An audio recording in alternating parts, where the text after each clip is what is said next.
Samantha was an experienced hiker, having trekked through various trails and mountains in the past. She decided to embark on a solo hike in the dense forest surrounding her hometown. Armed with her backpack, hiking boots, and water bottle, Samantha set out early in the morning, eager to explore the wilderness. As she made her way through the forest, the trees grew thicker, and the trail became more difficult to navigate. But Samantha was determined to continue, hoping to reach the mountain peak before sunset.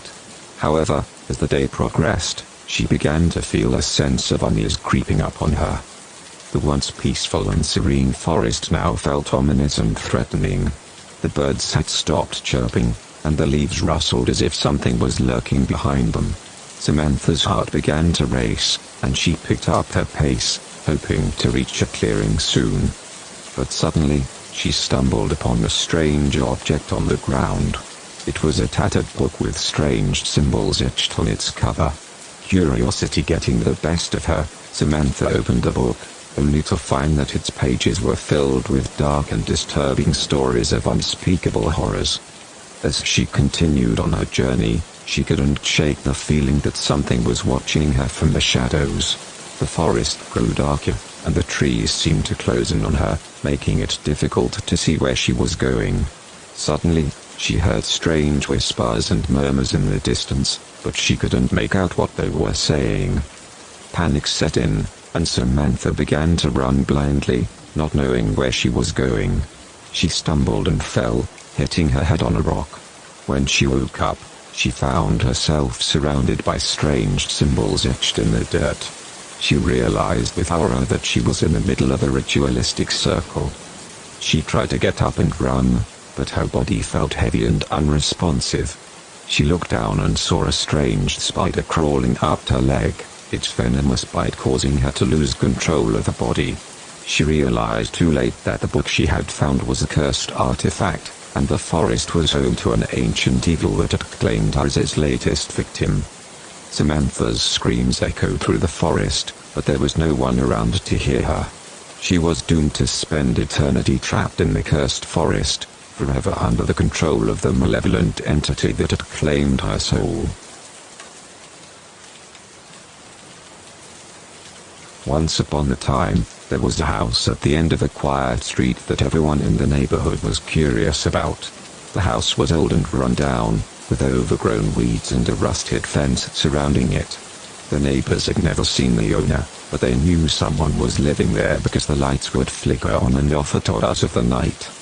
One particular neighbor, a woman named Sarah, had always been intrigued by the house and the person who lived there.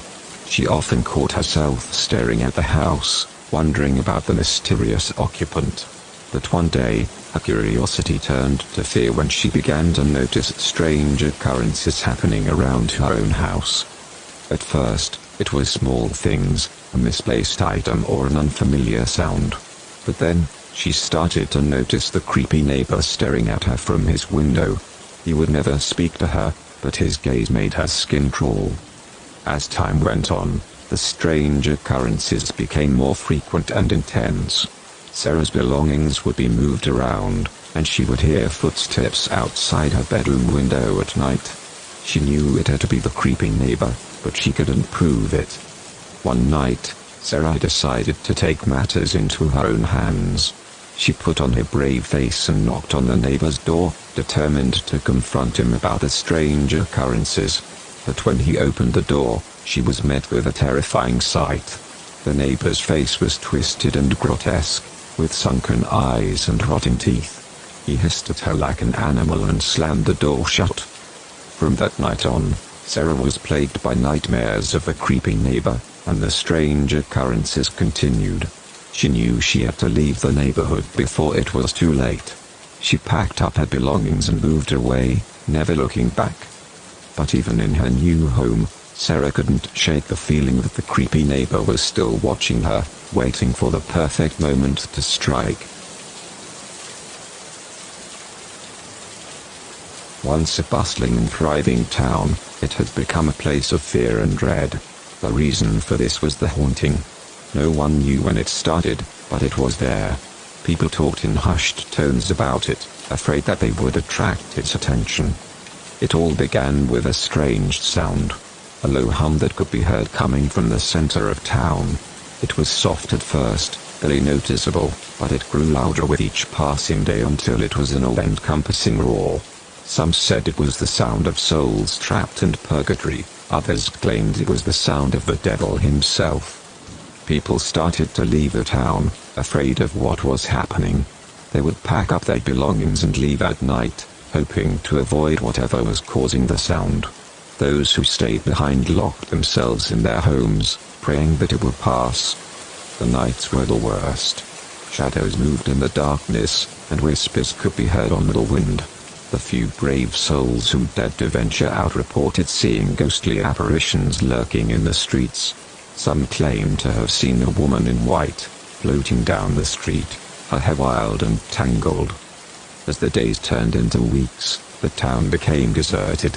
Those who remained lived in constant fear, never daring to leave their homes after dark. Eventually, even they couldn't take it anymore. They packed up what little they had left and fled, leaving the town to the ghosts and the darkness. To this day, the town remains empty, the only sound the constant hum emanating from its center.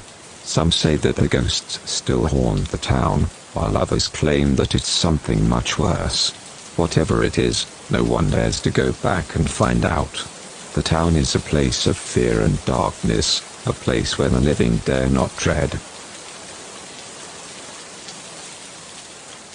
Once upon a time, there was a small town nestled deep in the forest, far away from the rest of the world. The people of the town were friendly and welcoming, and visitors were always greeted with a warm smile and a kind word. However, beneath the surface, there was a dark secret that the people of the town kept hidden from outsiders. One day, a young woman named Sarah moved to the town, hoping to start a new life after a difficult breakup.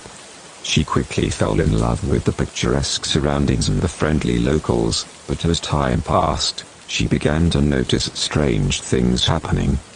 Every night, the town would fall eerily silent, and the streets would be empty. It was as if the entire population had vanished. Sarah asked her neighbors about it, but they simply smiled and told her not to worry, that it was just a quirk of the town. As the weeks went by, Sarah became more and more curious. One night, unable to resist her curiosity any longer, she followed a group of people who had gathered at the edge of town. They led her to a large clearing deep in the woods, where a bonfire was blazing. To her horror, Sarah realized that the people of the town were performing a dark and twisted ritual. They had been sacrificing animals and even other people to an ancient deity that they believed would bring them prosperity and protection from harm. As she watched in disbelief, Sarah realized that the townspeople had been doing this for generations, passing the ritual down from one generation to the next. They had even gone so far as to build their homes in a specific way to accommodate the needs of the ritual. Fearing for her life, Sarah fled the town that very night, vowing to never return. But she couldn't shake the feeling that the dark secret of the town was something that she would never be able to forget. Mark had just moved into his new apartment, excited to start a new chapter in his life. However, he soon noticed that his neighbors seemed to be always watching him. Whenever he left his apartment, he felt eyes following him. When he came back, he could see his neighbors peeking out from their windows and quickly closing their curtains. At first, he tried to shrug it off as his imagination, but the feeling of being watched only grew stronger. He began to notice that his neighbors would always leave their doors open just enough to get a glimpse of him as he walked by. He felt like a stranger in his own building.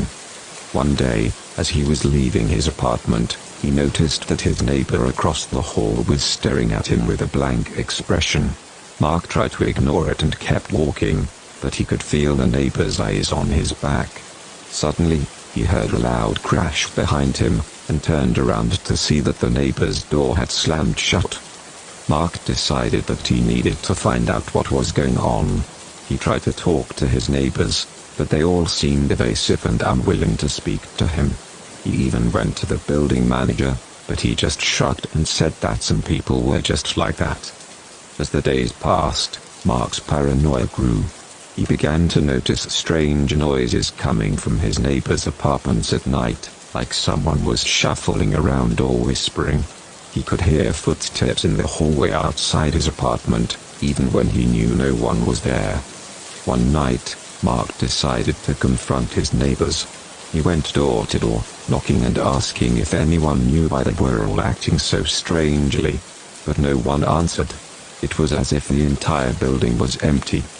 As he was about to give up, he heard a faint whispering coming from the end of the hallway. He followed the sound until he reached a door that was slightly ajar. As he pushed it open, he saw something that he would never forget. Inside the apartment, there were dozens of his neighbors, all gathered around a large, dark figure. It was like nothing Mark had ever seen before. Its eyes were glowing red, and its skin was covered in scales. It seemed to be speaking in a language Mark couldn't understand, but he knew it was something ancient and sinister. The moment the creature noticed Mark, it let out a deafening screech, and his neighbors turned to face him. Their eyes were no longer blank and empty but filled with hatred and malice. Mark knew then that he needed to leave. He ran back to his apartment and packed his things, determined to get out of the building as fast as he could. As he left, he could hear his neighbors laughing and jeering at him, their voices twisted and inhuman. He never looked back. In the small town of Willow Creek, there was an old abandoned mansion on the outskirts of town. The mansion had been vacant for years and was rumored to be haunted by the ghost of the former owner who had died in the house. One night, a group of teenagers decided to explore the mansion and see if the rumors were true. They snuck into the house through a broken window and began to explore the dark and dusty rooms. As they made their way through the mansion, strange things began to happen. Doors would slam shut behind them and they could hear strange whispers and laughter echoing through the halls. As they made their way up to the third floor, they found a locked room with a strange symbol etched on the door. One of the boys managed to pick the lock and they entered the room. Inside, they found an old diary belonging to the former owner. As they began to read the diary, they realized that the former owner had been involved in dark and sinister rituals, and had made a deal with an evil entity. Suddenly, the room began to shake and the doors and windows slammed shut. The teens realized they were trapped and began to feel an ominous presence in the room with them. They tried to leave, but the door was stuck shut. They soon realized that they were not alone in the room and the ghost of the former owner appeared before them. The ghostly figure began to speak in a deep, menacing voice, warning them that they should not have come to the mansion. The teenagers tried to flee, but the doors and windows remained locked. They were trapped with the malevolent ghost, who seemed determined to keep them there forever. As the night went on, the teens realized that they were running out of time. They had to find a way out before it was too late. But could they escape the clutches of the ghostly figure and the evil that lurked within the mansion's walls? Unfortunately, no. The group was trapped in the house with the evil spirits and could not find a way out. As the night wore on, the spirits became more and more malevolent, attacking the group in increasingly terrifying ways. One by one, the group members were taken by the spirits, their screams echoing through the halls. In the end, only one person was left alive, huddled in a corner, waiting for the inevitable. The next morning, when the police arrived at the house, they found no trace of the group or the evil spirits. It was as if they had never existed. A group of college friends decided to take a weekend trip to a cabin in the woods. They arrived late on Friday night, after a long drive through winding, deserted roads.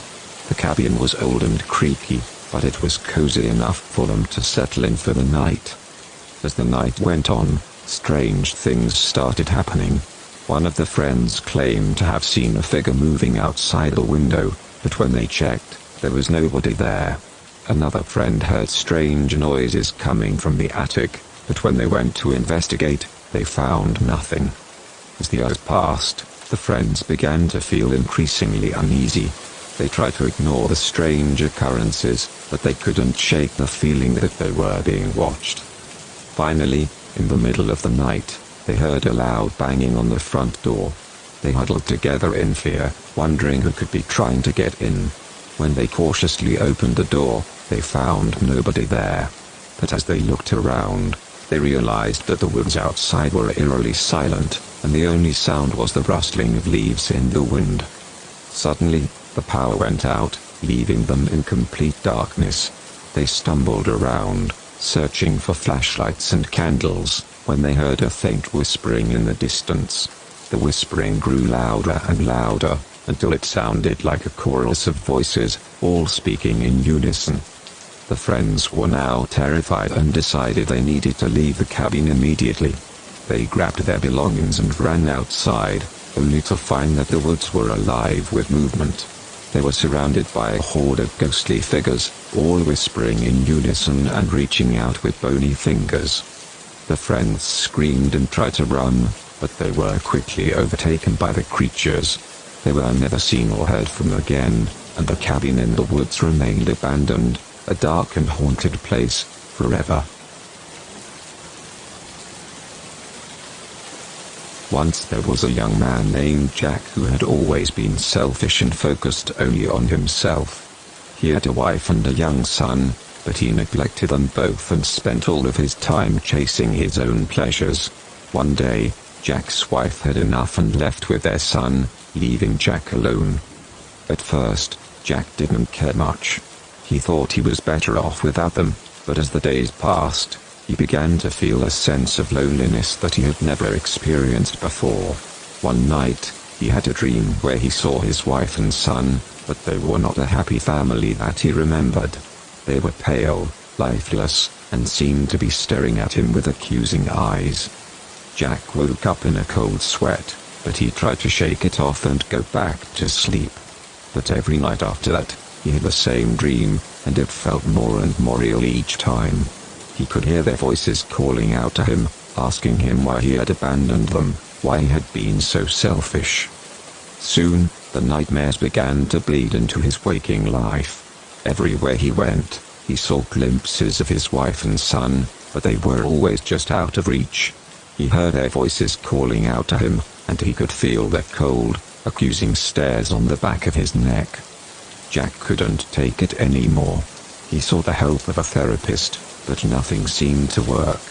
He started to think that he was going crazy, that he was being haunted by the ghosts of his wife and son. One night, Jack couldn't take it anymore. He went to the place where his wife and son had gone, hoping to find some peace or closure. But when he arrived, he found the house abandoned, with no sign of his family. As he turned to leave, Jack heard a voice behind him. It was his son's voice, and it was full of anger and sadness. "Why did you leave us, Dad?" the voice said. "Why did you abandon us?" Jack turned around, but there was no one there. He was all alone in the empty house, with only the memories of his family and his own guilt to keep him company. From that day on, Jack was haunted by his family's memories, haunted by his own selfishness, and forever alone with his regrets.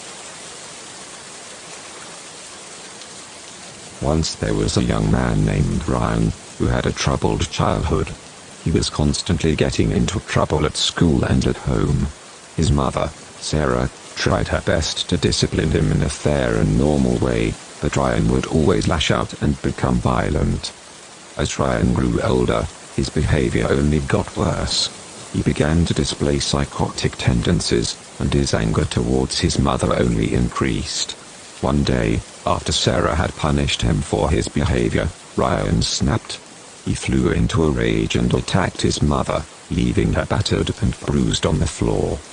Filled with rage and hatred towards his mother, Ryan fled the scene and disappeared. The police searched for him, but he was nowhere to be found. Days turned into weeks, and weeks turned into months, but there was no sign of Ryan. Then one night, Sarah was lying in bed when she heard a strange noise outside her window. She got up to investigate and saw a figure standing in the shadows. As she got closer, she realized with horror that it was Ryan. Ryan had been living in the woods nearby and had been watching his mother's every move. He had been waiting for the right moment to exact his revenge. With a crazed look in his eyes, Ryan lunged at his mother, determined to finish what he had started.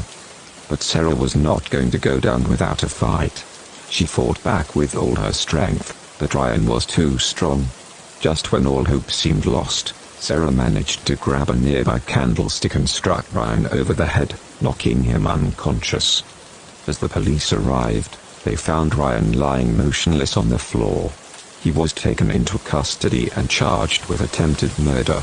But even though Ryan was locked away, Sarah never felt safe again.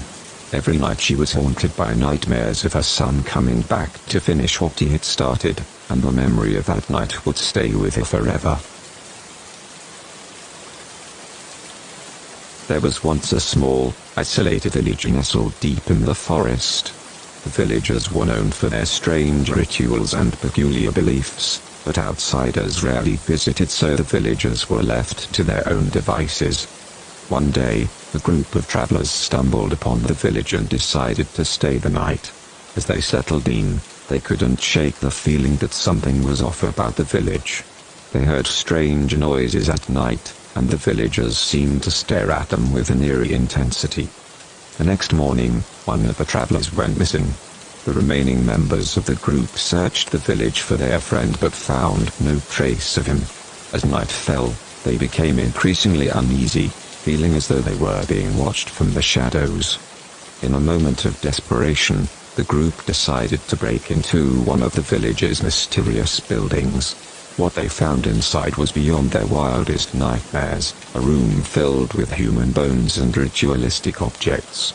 As they tried to escape, the villagers caught them and dragged them to the center of the village. The travelers were then subjected to a gruesome ritual, their screams echoing through the night as they were sacrificed to the village's dark gods. No one ever found out what truly happened to the travelers, but the villagers continued their rituals in secret, deep in the heart of the forest.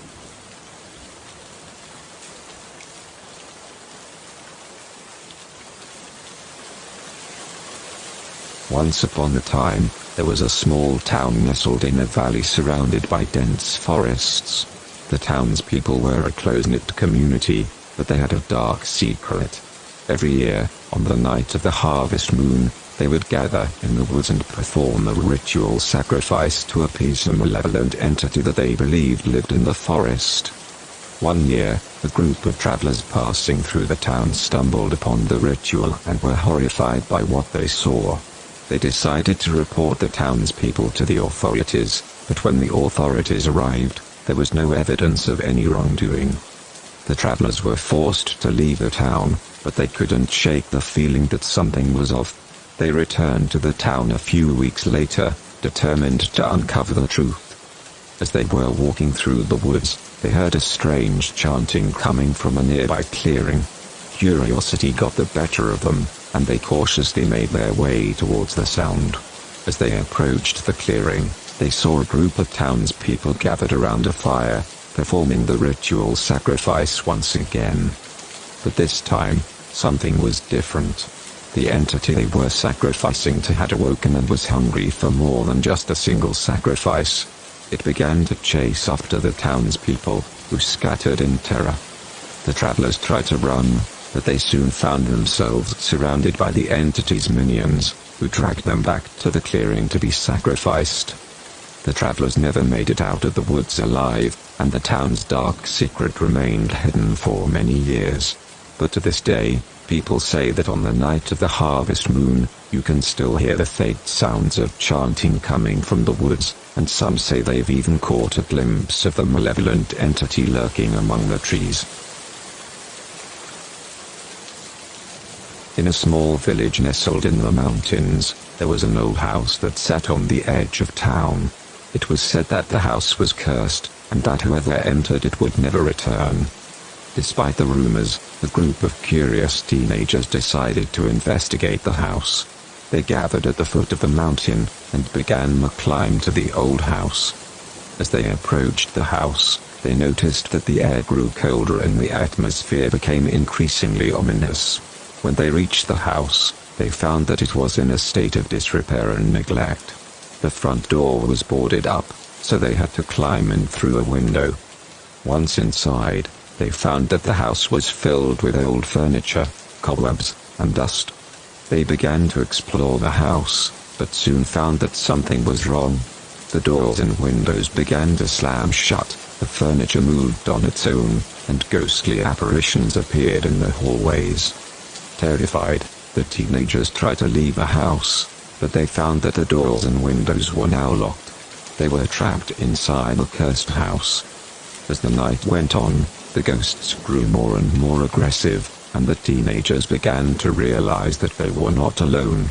The cursed house was inhabited by the spirits of the previous occupants, who had died in tragic circumstances and were now seeking revenge on anyone who entered their home. The teenagers never made it out of the cursed house. To this day, the house remains abandoned, and people say that on quiet nights, you can still hear the screams of the teenagers echoing through the mountains. Leela had always felt a sense of unease in the world around her. She couldn't put her finger on what was wrong, but she felt like something was off. As time went on, this feeling only grew stronger. One day, while sitting in her bedroom, Leela had a sudden realization. She wasn't real. She was just a figment of someone else's imagination, a character in a story that had been created by some unknown author. At first, Leela tried to ignore these thoughts, but they kept coming back, nagging at her mind like a persistent itch.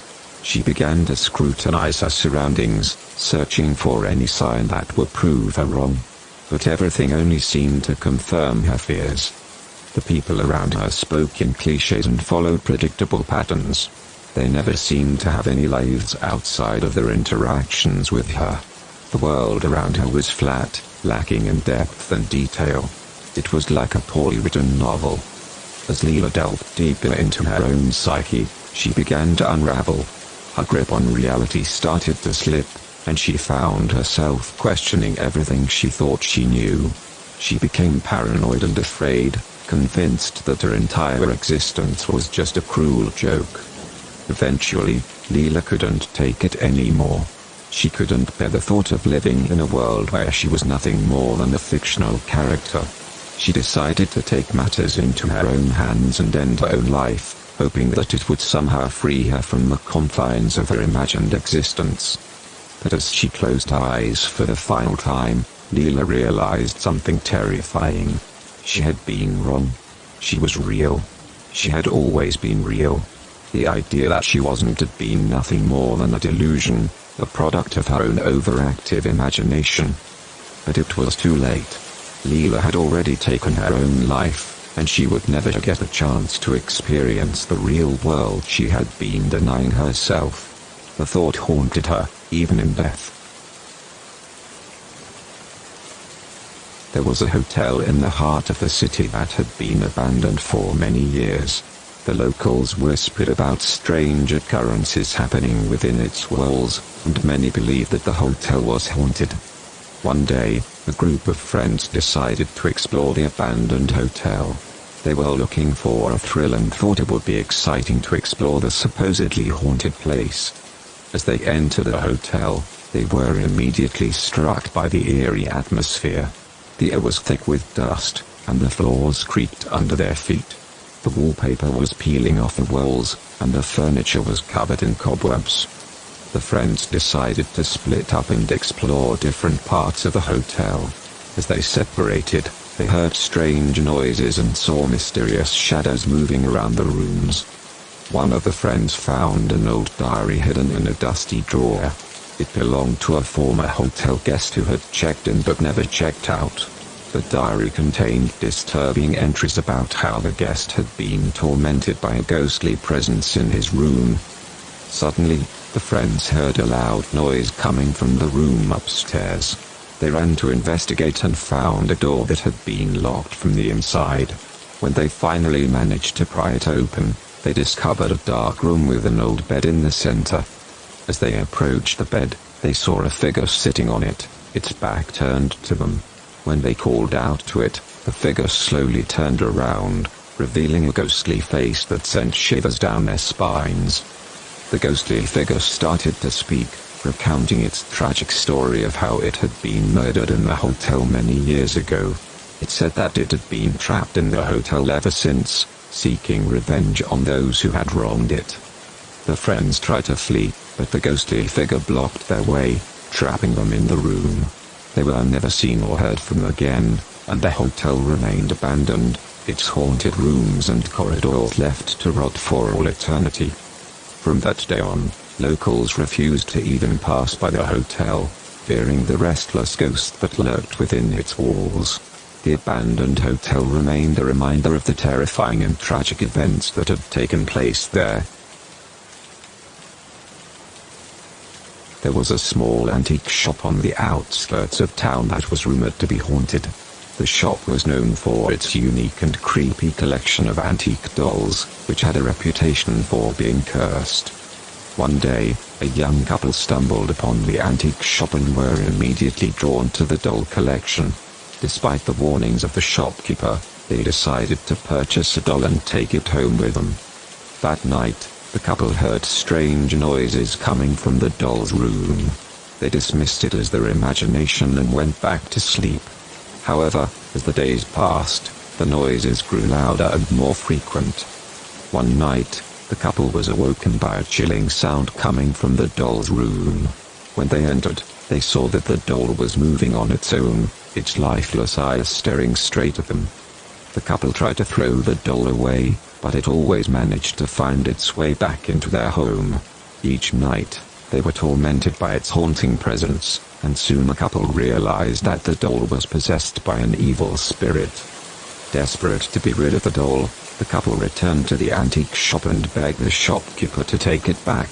However, the shopkeeper refused, saying that once a doll was purchased, it could never be returned. As the days passed, the doll's presence grew stronger and more malevolent. The couple began to experience terrifying nightmares and felt like they were being watched all the time. One day, the couple woke up to find the doll sitting at the foot of their bed, its eyes glowing with an otherworldly light. They knew that they had to do something to stop the doll before it was too late. They went back to the antique shop, and with holy water and salt, and confronted the shopkeeper. They demanded to know the origin of the doll and how to break the curse. The shopkeeper revealed that the doll was cursed by a vengeful spirit, and the only way to break the curse was to destroy the doll. The couple followed the shopkeeper's instructions and destroyed the doll, breaking the curse and banishing the evil spirit. However, the couple could never forget the terrifying experience and swore never to enter that antique shop again. They knew that the doll collection was not just a simple collection of antique toys but a gateway to something much more sinister. From that day on, the couple never went near the antique shop, and the haunted dolls remained trapped within the walls of the cursed building, waiting for their next victim to come along. There was a small town in the middle of nowhere that was rumored to be cursed. The town was said to be haunted by a vengeful spirit that could take any form it wanted, and it was said to have a particular fondness for mirrors. One day, a young woman moved into the town and bought an old, antique mirror at a yard sale. She hung the mirror in her bedroom and thought nothing of it until strange things began to happen. Every night, the woman would wake up to see a figure in the mirror staring back at her. It was a dark, shadowy figure with red eyes that seemed to be staring into her soul. The woman tried to ignore it, but the figure in the mirror grew more and more prominent. Eventually, she couldn't take it anymore and decided to move the mirror to another room. However, no matter where she put the mirror, the figure would always appear. It seemed to be growing stronger and more malevolent with each passing day. One night, the woman decided to confront the figure in the mirror. She stood in front of the mirror and stared back at the figure, determined to banish it once and for all. Suddenly, the figure stepped out of the mirror and into the real world. It was a dark, shadowy figure with glowing red eyes, and it was coming right at her. The woman tried to run, but the figure was too fast. It cornered her in a dark hallway and began to close in on her. In a last-ditch effort to save herself, the woman smashed the mirror with a heavy object. As the glass shattered, the figure let out a blood-curdling scream and disappeared into the ether. The woman knew that she had narrowly escaped death, and she vowed never to buy another antique mirror again. From that day on, she lived in fear of the vengeful spirit that haunted the town, knowing that it could strike at any time.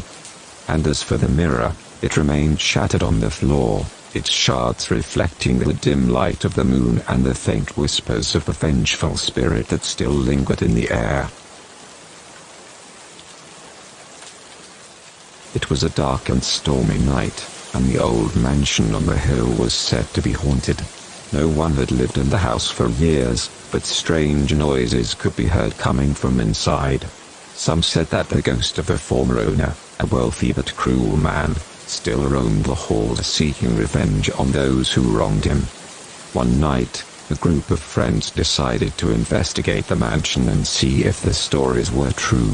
They climbed the overgrown path to the front door, which creaked ominously as they pushed it open. Inside, they found the mansion to be dusty and cobweb-filled, with furniture draped in white sheets. The only light came from a flickering lantern that one of the friends had brought along. As they explored the mansion, they began to hear strange noises, footsteps, moaning, and the sound of chains rattling. Suddenly, they heard a blood-curdling scream, and a ghostly figure appeared before them. It was the ghost of the former owner, and he was not pleased to have visitors. The friends tried to run, but the doors and windows had mysteriously locked from the outside. They were trapped with the vengeful ghost, who chased them through the mansion, hissing and howling. They stumbled and fell, their lanterns extinguished, and they were lost in the darkness. As they huddled together, they heard the ghostly laughter of the former owner echoing through the mansion. They realized that they were not alone, and that the ghost would never let them leave. And so, they were trapped forever in the haunted mansion on the hill, never to be seen or heard from again. There was an old abandoned asylum on the outskirts of town. It had been shut down years ago after a patient went on a killing spree, but some say that the spirits of the former patients still roam the halls. One Halloween night, a group of teenagers decided to sneak into the asylum for a thrill. They climbed through a broken window and made their way down the dimly lit hallways, using only their flashlights to guide them. As they explored the asylum, strange things began to happen. Doors that they had closed would suddenly swing open, and they heard footsteps coming from the empty rooms. They tried to ignore it, chalking it up to their imaginations, but the feeling of being watched was overwhelming. As they turned a corner, they saw a figure standing at the end of the hallway. It was a patient in a straitjacket, with wild hair and a crazed look in his eyes. He started to lunge towards them, and they ran in the opposite direction. But no matter where they went, the patient was always there, always chasing them. They found themselves lost in the maze-like asylum, with no way out. They could hear the patient's laughter echoing through the halls, and they knew they were in deep trouble. As they stumbled through the darkness, they saw a glimmer of light in the distance. They ran towards it, hoping it was an exit, but when they got closer, they realized it was a room filled with torture devices. The patient was right behind them, his eyes gleaming with madness. They had nowhere left to run. They were trapped in the asylum with the spirits of the patients, who would never let them leave. And so, they were never seen or heard from again.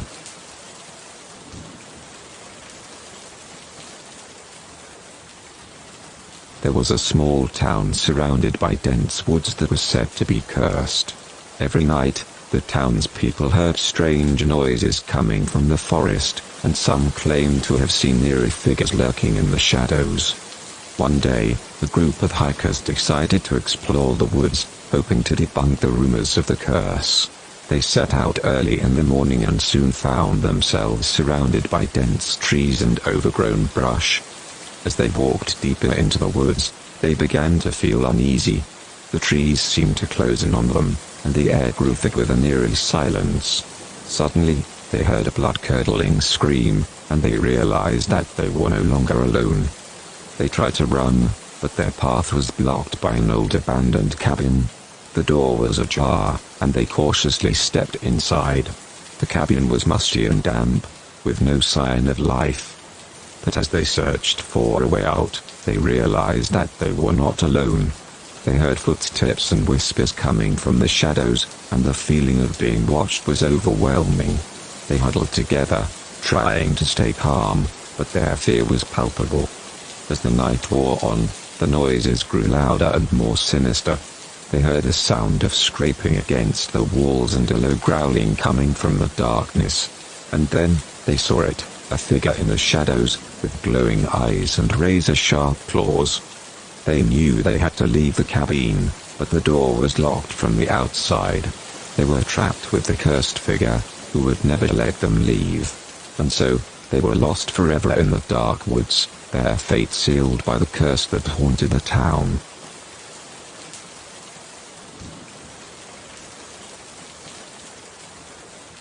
There was a remote village in the mountains that was said to be cursed. Every night, the villagers heard strange noises coming from the woods, and some claimed to have seen mysterious figures lurking in the shadows. One day, a group of researchers decided to investigate the village and the curse that plagued it. They set up camp on the outskirts of town and began their investigation, interviewing the villagers and exploring the woods. As they delved deeper into the mystery, strange things began to happen. They heard footsteps in the darkness and saw figures darting between the trees. They tried to ignore it, chalking it up to their imaginations, but the feeling of being watched was overwhelming. One night, as they were camped out in the woods, they heard a blood-curdling scream. They rushed towards the source of the noise, and they found themselves standing before a crumbling old mansion. As they cautiously stepped inside, they were greeted by a musty odor and thick cobwebs. But as they explored the mansion, they realized that they were not alone. They heard the sound of chains rattling and the faint whisper of voices coming from the shadows. Suddenly, they saw a figure standing before them, a ghostly apparition with hollow eyes and a pale complexion. It was the spirit of a former villager who had been cursed to haunt the mansion forever. The researchers tried to run, but the doors and windows had mysteriously locked from the outside. They were trapped with the cursed figure, who would never let them leave.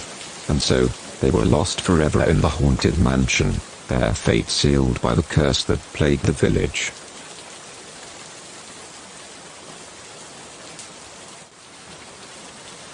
Once upon a time, there was a small town nestled in the heart of the forest. The townspeople were happy and content, living their simple lives and never venturing beyond the borders of their community.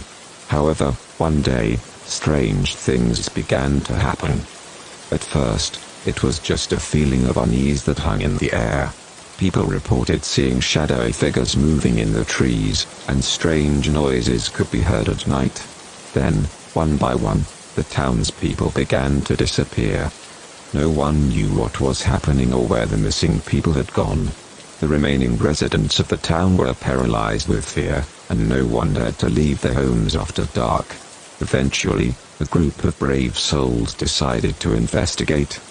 They ventured into the forest, and with only their courage and determination. As they delved deeper into the trees, the darkness closed in around them, and they began to feel as though they were being watched. Suddenly, they heard a blood-curdling scream. Racing towards the sound, they found themselves in a clearing, surrounded by twisted, gnarled trees. In the center of the clearing stood a figure, cloaked in darkness. They couldn't see its face, but they could feel its malevolent presence. The figure spoke, its voice cold and eerie. "You should not have come here," it said. "This is my domain, and those who trespass here do not leave alive. The group tried to flee, but they were caught by the branches of the trees, which seemed to come alive, twisting and writhing around them. They were lifted into the air, screaming and struggling, until they were consumed by the darkness. From that day forward, no one ever ventured into the forest again. The town was left abandoned, a ghostly reminder of the horrors that lurked within the trees. And to this day, some say that if you listen closely on quiet nights, you can still hear the screams of the lost souls who dared to enter the forest.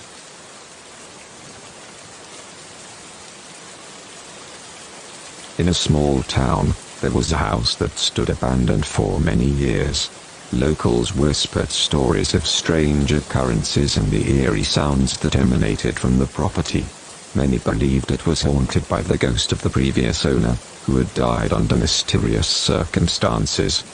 One night, a group of teenagers decided to explore the abandoned house. They broke in through a window, and as they walked through the dark and dusty rooms, they heard strange whispers and footsteps that seemed to follow them. As they made their way to the second floor, they found a locked door. Intrigued, they used a crowbar to force it open. Inside, they found a staircase that led to a small attic. There, they found a dusty old trunk. As they opened the trunk, a noxious smell filled the air. Inside, they found a collection of old photographs, newspaper clippings, and a journal. The photographs were of missing people, and the newspaper clippings described their disappearances. The journal belonged to the previous owner of the house, and it detailed how he had kidnapped and killed each of the missing people.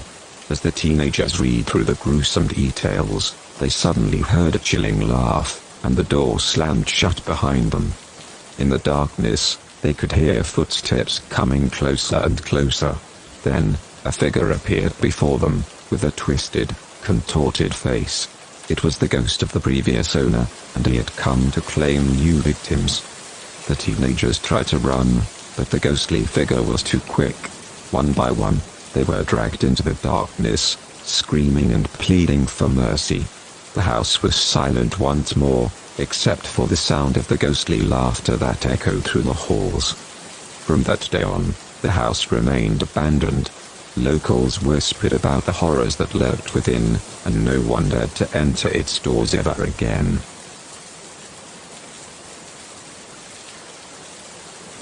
It was a typical Friday night, and Lucy, a young college student, was working as a pizza delivery person to make some extra cash. She had delivered to all sorts of people before, from families with young children to groups of rowdy teenagers. But tonight, something felt different. As she approached the address for her next delivery, she noticed that the house was in a remote part of town, surrounded by dense woods. The porch light was flickering, and the front yard was overgrown and unkempt. Lucy felt a sense of unease, but she shook it off and rang the doorbell. A man answered the door, and his appearance made Lucy's skin crawl. He had greasy hair, yellow teeth, and bloodshot eyes. He leered at her, making her feel uncomfortable and exposed. "Your pizza's here," she said, trying to keep her voice steady. The man handed her the money, and as she gave him the pizza, she noticed that he had a strange, tattooed symbol on his hand. She couldn't shake the feeling that she had seen it somewhere before, but she couldn't quite place it. "Thanks," the man said, his voice cold and menacing. "You should come inside and have a slice with me. It's not safe out here in the dark." Lucy hesitated, feeling a shiver run down her spine. She knew it was a bad idea, but she didn't want to be rude or risk getting a bad review. She reluctantly followed the man inside, her heart pounding in her chest. As she sat down at the kitchen table, the man's behavior grew increasingly erratic. He kept muttering to himself, and his eyes darted around the room. Lucy tried to make small talk, but he didn't seem interested in anything she had to say. Suddenly, the man stood up, knocking his chair to the ground. "You need to leave," he growled. "Now?" Lucy grabbed her bag and made a beeline for the door, but it wouldn't budge. She pushed and pulled, but it was like the door was stuck. Panic set in as she realized that she was trapped. The man approached her slowly, a wicked smile on his face. "You shouldn't have come here," he said. "But don't worry, you will be joining the others soon enough." Lucy's heart raced as she realized that she was just another victim in a twisted game. She braced herself for the worst, but suddenly, the door burst open, and a group of police officers rushed in. The man tried to fight back, but he was quickly apprehended and taken into custody. As Lucy was led outside to safety, she noticed that the symbol on the man's hand was the same one that had been carved into the trees outside. From that night on, Lucy never took a delivery to a remote location again.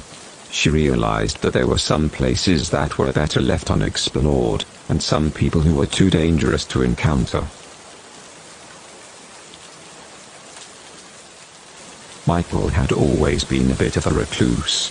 He preferred to keep to himself, spending most of his time inside his small apartment. He never had any visitors and rarely left the building, except to go to work. Despite his isolation, Michael had always been cordial with his neighbors. He would nod in passing or say hello if they caught each other in the hallway. But for some reason, he had a nagging feeling that they hated him. Whenever he would come home, he would hear muffled whispers and hushed conversations from the other side of the thin walls. He could feel their eyes on him as he walked down the hall, and he was sure that they were talking about him behind his back. Michael tried to shake off the feeling, but it only grew stronger. He became increasingly paranoid, imagining that his neighbors were plotting against him. He started to avoid any interaction with them, even going so far as to time his grocery trips to avoid running into them in the elevator. One night, Michael was woken up by a strange noise coming from outside his apartment. It sounded like a scratching sound, coming from the other side of the wall. He listened intently, but the noise stopped as suddenly as it had started. The next morning, Michael went to the building manager to complain about the noise. But when he brought it up, the manager gave him a strange look. "What noise?" the manager asked. "We haven't received any complaints from your neighbors, and there's nothing in the building logs about any disturbances." Michael was taken aback.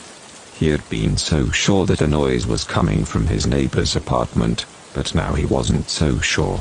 As he walked back to his apartment, he couldn't shake the feeling that something was off. Over the next few days, Michael noticed that his neighbors had stopped talking altogether.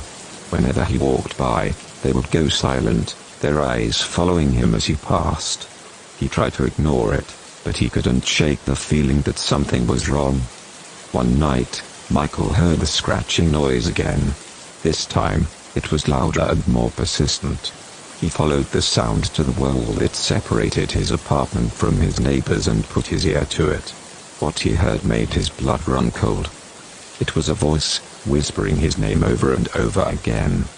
Michael tried to scream, but his voice caught in his throat.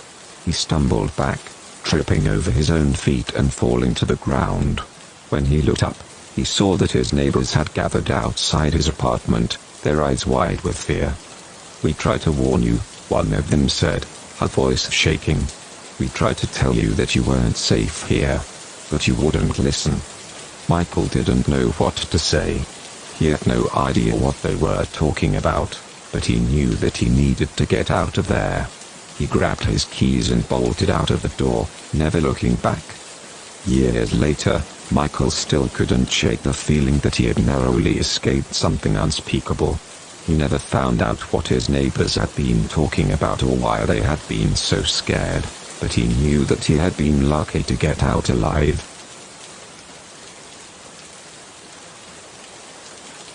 David had just moved into a new apartment in a quiet part of town. The building was old, but the rent was cheap, and David was happy to have a place to call his own. One night, David was awoken by the sound of a dog barking outside his window. At first, he thought it was just a neighborhood dog, but the barking continued. becoming more and more persistent as the night wore on. David got out of bed and went to the window, hoping to see the dog and figure out where the barking was coming from.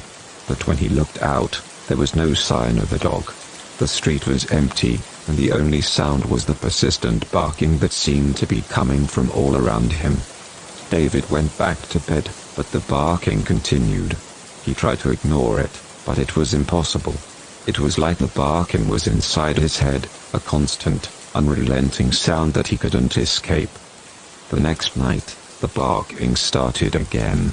David got up and went to the window, but there was still no sign of the dog. The barking seemed to be coming from everywhere and nowhere at once, echoing off the buildings and filling the air with its relentless sound. David tried to call the police, but they didn't take him seriously. They told him that there was no evidence of a dog and that he should just try to get some rest. But David knew that he couldn't rest until he figured out where the barking was coming from. Over the next few nights, the barking continued. David became increasingly obsessed with finding the source of the sound, but no matter how hard he looked, he couldn't find the dog or any evidence of one. One night, David finally had enough. He decided that he needed to get to the bottom of this once and for all. He grabbed a flashlight and went outside, determined to find the source of the barking. As he walked through the empty streets, the barking grew louder and louder.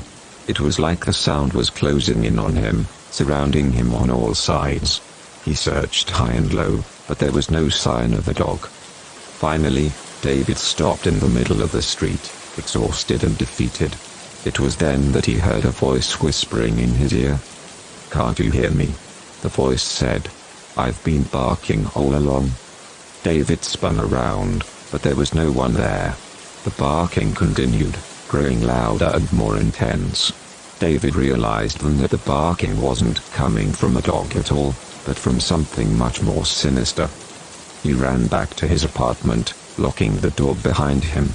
The barking continued, filling his apartment with its unrelenting sound. David knew then that he was never going to be able to escape the barking, no matter how hard he tried. From that day on, David lived in constant fear, always listening for the sound of the barking that seemed to follow him wherever he went. He never found out what had caused the barking, but he knew that it was something that he would never be able to escape.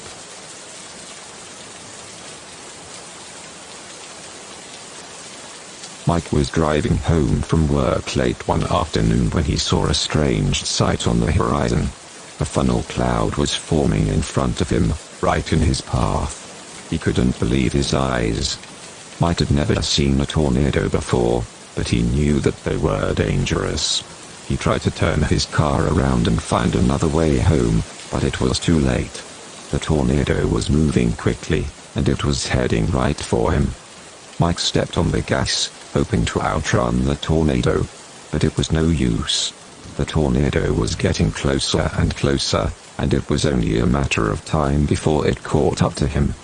Mike could feel the wind picking up, and he knew that he had to act fast. He pulled over to the side of the road and tried to find a place to hide, but there was nowhere to go. The tornado was right behind him, and he could feel the car shaking as the winds grew stronger. He looked out the window and saw debris flying past him, everything from tree branches to entire houses. Mike closed his eyes, bracing for impact. The car was lifted off the ground, and he felt like he was flying through the air. He had never felt so powerless in his life. When he opened his eyes, he was lying in a field, surrounded by debris. His car was nowhere in sight, and he had no idea where he was. Mike stumbled to his feet, feeling disoriented and shaken. He looked around and saw that everything was destroyed. The buildings had been torn apart, and there was debris everywhere. He heard a sound behind him, and he turned around to see a figure emerging from the wreckage. It was a person, but they were covered in dirt and blood. Mike could see that they were badly injured. The person stumbled towards him, and Mike realized with horror that it was one of his coworkers. They had been in the car behind him, and they had also been caught in the tornado. Mike tried to help his co-worker, but it was too late. They died in his arms, and Mike was left alone in the aftermath of the tornado. From that day on, Mike was never the same. He was haunted by the memory of the tornado and the destruction it had caused. He couldn't shake the feeling that he was lucky to be alive, and he never took anything for granted again. Mike's experience was a reminder that nature could be both beautiful and deadly, and that we should never underestimate its power.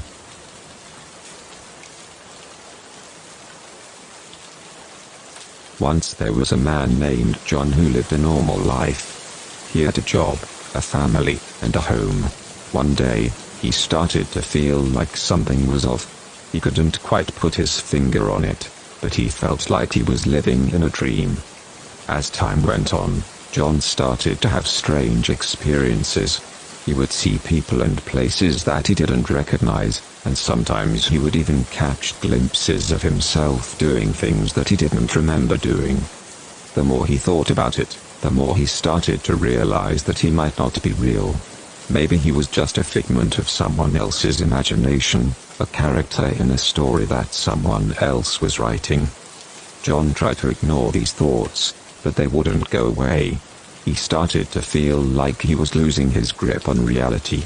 He would spend hours staring at himself in the mirror, trying to convince himself that he was real. One day, John woke up and everything was different. The world around him was blurry and indistinct, like a watercolor painting. He couldn't feel his body anymore, and he couldn't hear anything. Suddenly, he heard a voice. It was a deep, booming voice, and it said, "You are not real. You are just a character in a story that I am writing." John tried to scream, but he couldn't make a sound. He felt himself slipping away, disappearing into the void. The last thing he heard was the voice saying, "Goodbye, John. It's been fun writing your story." And then he was gone, never to be heard from again.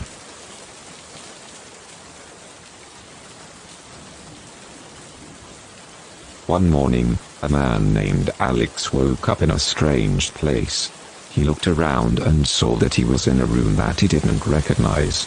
The walls were a sickly shade of green, and the furniture was old and worn. He tried to get out of bed, but he felt weak and dizzy. As he stumbled around the room, he realized that something was off. The air felt different, and the sounds he heard were strange and unsettling. He went to the window and looked outside, but the landscape was unfamiliar. The buildings were all twisted and distorted, and the sky was a sickly yellow color. Suddenly, there was a knock at the door. Alex hesitated for a moment before opening it. To his surprise, he saw a group of people standing in the hallway. They looked at him with suspicion and fear, as if he was a stranger who didn't belong there. Alex tried to explain that he didn't know where he was or how he got there, but they didn't believe him. They accused him of being a spy from another dimension, sent to gather information about their world. As the days went on, Alex tried to find a way back to his own dimension, but he couldn't. Every time he thought he had found a way out, something would go wrong. He was trapped in this strange, unsettling place, surrounded by people who didn't trust him and the reality that made no sense. As the weeks turned into months, Alex began to lose his grip on reality. He started to see things that weren't there and hear voices that whispered to him in the darkness. He was slowly losing his mind. Finally, one day, Alex woke up and found himself back in his own bed. At first, he thought it had all been a dream, but the memories of his time in the alternate dimension were too vivid. He knew that it had really happened. From that day on, Alex lived in constant fear that he would wake up in the twisted, unsettling world again. He could never forget the feeling of being trapped in a reality that made no sense, surrounded by people who didn't trust him. It was a nightmare that would haunt him for the rest of his life.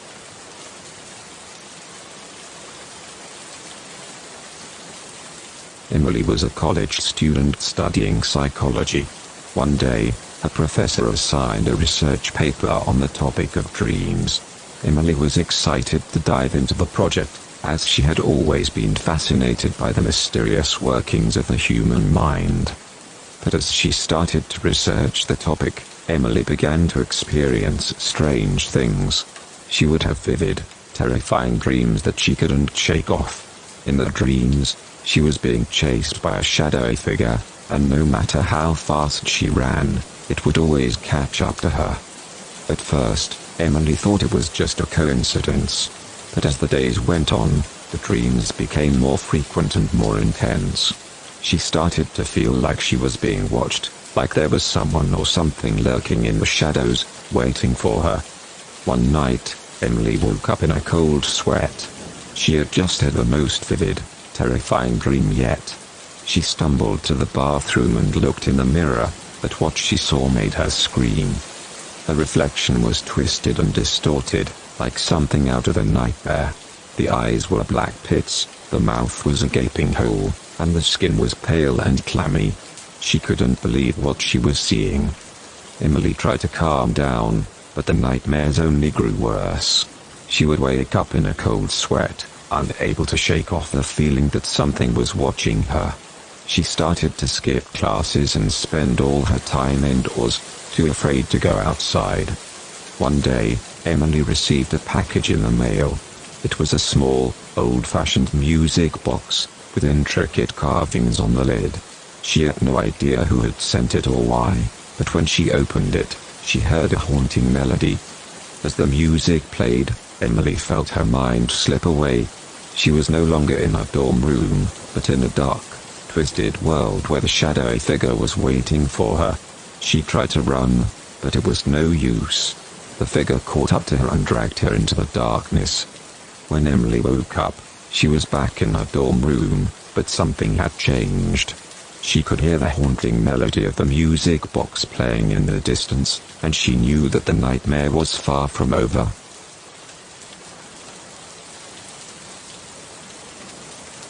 David had always prided himself on his sharp mind.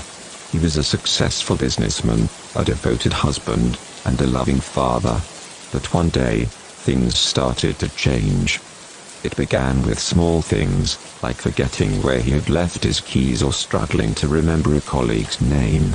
David brushed it off as normal forgetfulness, but it soon became clear that something more sinister was happening. David started to hear voices in his head, whispering dark thoughts and urging him to do terrible things. He tried to ignore them, but they grew louder and more insistent with each passing day. He started to feel like he was losing control of his own mind. At night, David would have vivid, disturbing dreams. In the dreams, he was being chased by a shadowy figure, always just out of reach. The figure would whisper to him, telling him to give in to his darkest impulses. During the day, David would try to distract himself by throwing himself into his work or spending time with his family. But the voices in his head would not be silenced. They grew louder and more aggressive, until David could barely focus on anything else. One day, David woke up to find that he couldn't move. His body felt heavy and sluggish, and he couldn't even lift his arms. He tried to call out for help, but his voice was gone. As he lay there, paralyzed, the voices in his head grew louder and more frenzied. David realized that they were coming from inside his own mind, that his own thoughts had turned against him.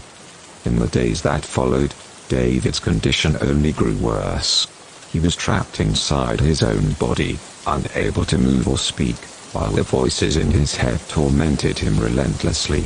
He could feel himself slipping away, losing his grip on reality. And then, just as suddenly as it had begun, it was over. David's body went limp, and he slipped into a deep, dreamless sleep. When he woke up, he was back in control of his own mind. But the memory of those dark days would stay with him forever, a constant reminder of the fragility of the human mind and the terrifying power of our own thoughts.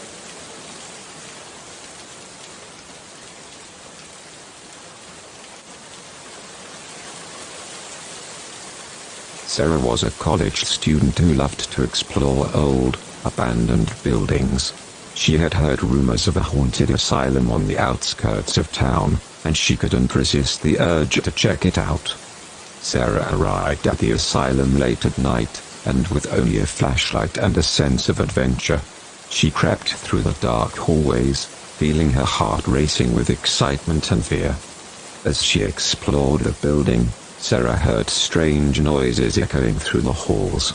She tried to ignore them, telling herself that they were just the sounds of an old building settling.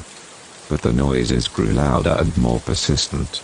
Soon, Sarah was convinced that she wasn't alone in the asylum. She turned a corner and saw something that made her blood run cold. A ghostly figure was standing at the end of the hallway, staring right at her.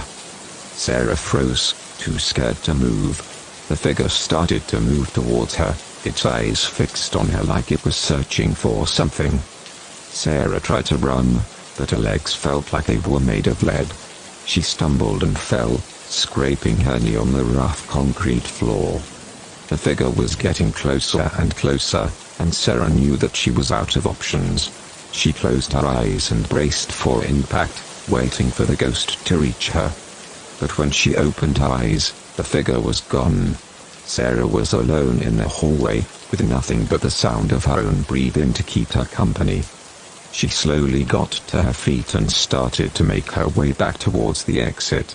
She felt like she was being watched the entire time, and she couldn't shake the feeling that something was following her. When she finally made it outside, she breathed a sigh of relief. But as she looked back at the asylum, she saw the ghostly figure standing in one of the windows, watching her. Sarah never returned to the haunted asylum again, but she could never forget the feeling of being watched by something she couldn't see. Mark was a skeptic when it came to the supernatural. He didn't believe in ghosts or hauntings, and he scoffed at people who claimed to have seen apparitions or heard strange noises in the night. But that was before he found himself alone in a cemetery at midnight. Mark had been out late with friends, and he had to walk through the cemetery to get home. He told himself that it was just a shortcut, that there was nothing to be afraid of. But as he walked through the rows of gravestones, Mark started to feel like he wasn't alone. He heard rustling in the bushes, and he felt like he was being watched. He quickened his pace, hoping to get out of the cemetery as soon as possible. But as he turned a corner, he saw something that made him freeze in his tracks. A figure was standing in front of him, its eyes fixed on him like it was studying him. Mark tried to run, but his legs wouldn't move. He was paralyzed with fear, unable to do anything but stare at the figure. As the figure got closer, Mark could see that it was a woman in a white dress. She had long, flowing hair, and her eyes were cold and lifeless. Mark tried to scream, but no sound came out. He was trapped in his own body, unable to escape the ghostly figure that was coming towards him. Just as the figure was about to reach him, Mark woke up in his own bed. It had all been a dream, he told himself. But when he got up to use the bathroom, he noticed something strange. There were muddy footprints on his bedroom floor, leading from the window to his bed. Mark never walked through that cemetery alone at night again, and he could never explain how the footprints got there. He started to believe that there was something out there, something beyond his understanding, something that could terrify even the bravest skeptic. Jenny was always fascinated by the abandoned house at the end of her street. It had been vacant for years, and the neighbors all whispered about the strange happenings that took place inside. One night, Jenny decided to explore the house for herself. She snuck in through the back door, a flashlight in hand. The inside of the house was even more eerie than she had imagined. The walls were covered in peeling wallpaper, and there were cobwebs hanging from every corner. As she made her way through the house, she noticed a faint sound in the distance. It sounded like someone was crying. Jenny followed the sound to a dark corner of the house, where she found an old chest sitting in the shadows. The crying was coming from inside the chest, Jenny hesitated, unsure if she should open the chest. But her curiosity got the better of her, and she slowly lifted the lid. Inside the chest was a small, dirty doll with tears painted on its face. As soon as she touched the doll, the crying stopped. Suddenly, the door to the room slammed shut, and the temperature in the room dropped drastically. Jenny tried to open the door, but it wouldn't budge. As she stood there, trapped in the room with the doll, she heard a voice whisper in her ear, "I've been waiting for you." Jenny turned around, but no one was there. The voice spoke again, this time louder and more menacing. "You shouldn't have come here." Suddenly, the door opened, and Jenny ran out of the house as fast as she could. She never looked back. From that day on, Jenny never went near the abandoned house again. But every once in a while, she could still hear the faint sound of a crying doll in the distance, and she knew that she had stumbled upon something beyond her understanding. Alice woke up one day with a strange feeling in her chest. She felt like something wasn't quite right, like she was disconnected from her own body. As the day went on, Alice began to notice more strange things. She couldn't remember certain events from her past, and when she looked in the mirror, she didn't recognize the person staring back at her.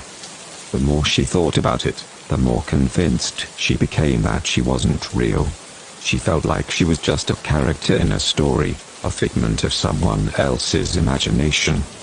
Alice tried to brush off these feelings, but they only grew stronger as time went on. She would have moments where she would feel like she was fading away, like she wasn't really there. One day, Alice decided to confront the person she believed was responsible for her existence.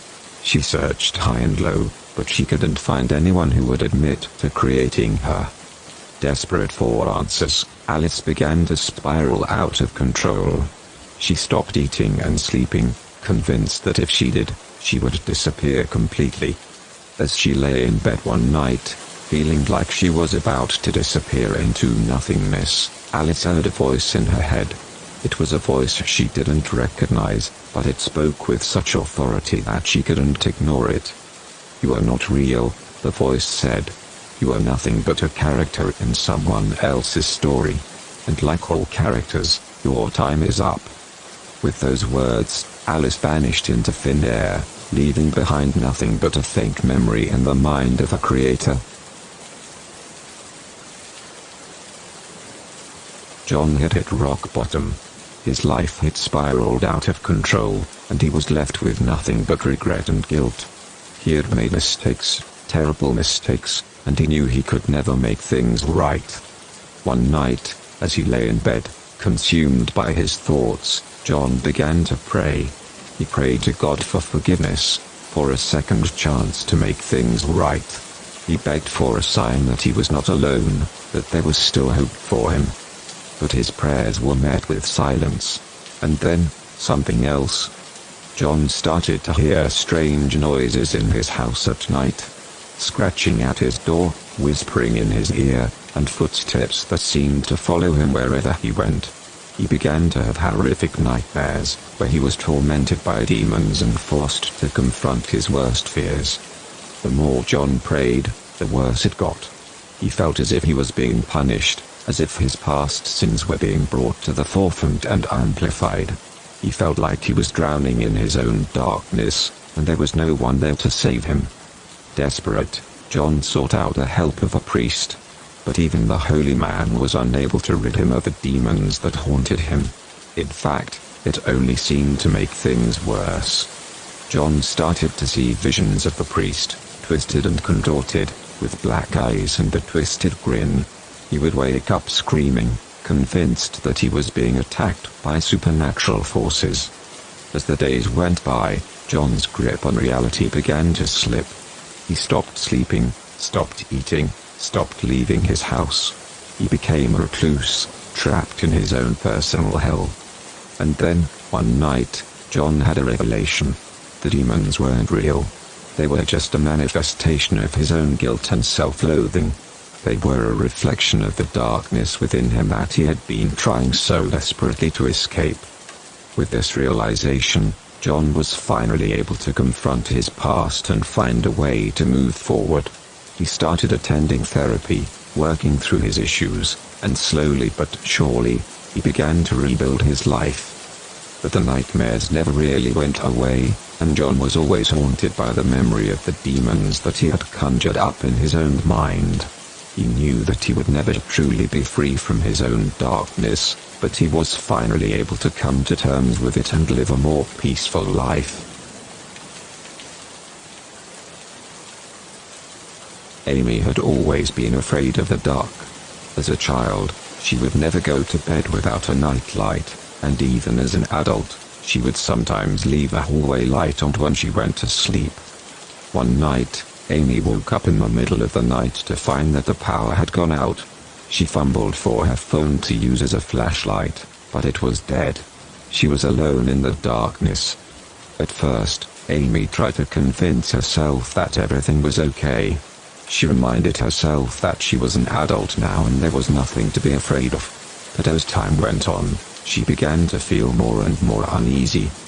Then she heard it, a faint scratching sound coming from the other side of the room. Amy's heart raced as she tried to identify the source of the noise. Was it a mouse? A raccoon? Something more sinister? The scratching grew louder and more frantic, and Amy felt a wave of terror wash over her. She wanted to scream, but she couldn't find a voice. Finally, the power came back on, and Amy was able to turn on the lights.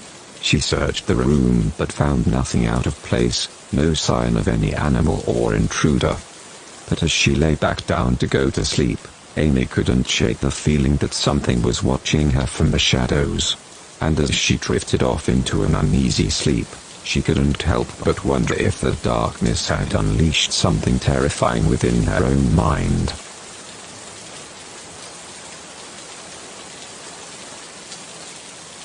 There was an old hotel that sat on a cliff overlooking the ocean. It had been abandoned for years, and many claimed that it was haunted by the ghosts of its former guests. One night, a group of friends decided to explore the old hotel for a thrill. They climbed through a broken window and made their way down the dimly lit hallways, using only their flashlights to guide them. As they explored the hotel, strange things began to happen. Doors that they had closed would suddenly swing open, and they heard footsteps coming from the empty rooms. They tried to ignore it, chalking it up to their imaginations, but the feeling of being watched was overwhelming. As they turned a corner, they saw a figure standing at the end of the hallway. It was a woman in a white gown, with long dark hair and a pale complexion. She started to walk towards them, and they ran in the opposite direction. But no matter where they went, the woman was always there, always chasing them. They found themselves lost in the maze-like hotel, with no way out. They could hear the woman's laughter echoing through the halls, and they knew they were in deep trouble. As they stumbled through the darkness, they saw a glimmer of light in the distance. They ran towards it, hoping it was an exit, but when they got closer, they realized it was a room filled with mirrors. The woman was right behind them, her eyes gleaming with malice. They had nowhere left to run. They were trapped in the haunted hotel with the ghosts of its former guests, who would never let them leave. And so, they were never seen or heard from again.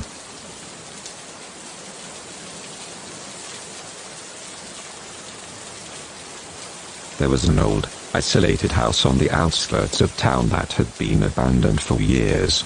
It was said that the family had lived there, but they had all disappeared under mysterious circumstances. One night, a group of friends decided to explore the old house to see if they could uncover the truth behind its dark past. As they entered the house, they immediately felt a chill in the air, and they could hear strange noises coming from the shadows. As they explored the house, they found old family photos and newspapers with headlines about a tragic family massacre that had occurred years ago. Suddenly, they heard footsteps coming from upstairs, and they cautiously made their way up the stairs. As they entered one of the bedrooms, they saw a figure lying in the bed. It was the ghostly apparition of a woman with long, flowing hair and a pale complexion. She slowly turned to face them, and they could see the fear and sadness in her eyes. Suddenly, they heard a sound of footsteps behind them. They turned to see a figure in a black cloak, carrying a large, bloody knife. It was the ghost of the family's killer, who had never been caught. The group tried to run, but the doors and windows had mysteriously locked from the outside. They were trapped in the haunted house with the ghosts of its former inhabitants, who would never let them leave. And so, they were lost forever in the darkness of the abandoned house, their fate sealed by the tragic events that had occurred there so many years ago.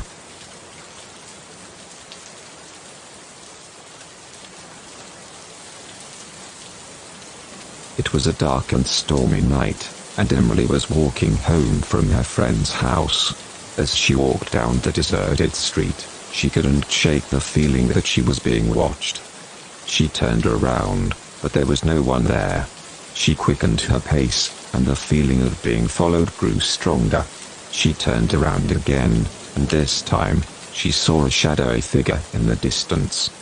Emily started to run, but the figure was getting closer and closer. She could hear its heavy footsteps behind her, and she knew she had to act fast. She ducked into a nearby alleyway, hoping to lose the figure in the darkness. As she huddled in the shadows, she heard the figure approach. She could hear its ragged breathing and the sound of its footsteps on the pavement. Emily held her breath, hoping that it wouldn't find her. Suddenly, she heard a voice whisper in her ear. "I've been waiting for you," the voice hissed. Emily screamed and ran out of the alleyway as fast as she could. She didn't stop running until she got to her house. She locked the door and called the police. When they arrived, they searched the area but found no trace of the figure that had been following her. But Emily knew what she had seen and heard. She knew that she had been followed by something not of this world, something that wanted to do her harm. And from that day on, she never walked home alone at night again, for fear that she would encounter that terrifying figure once more.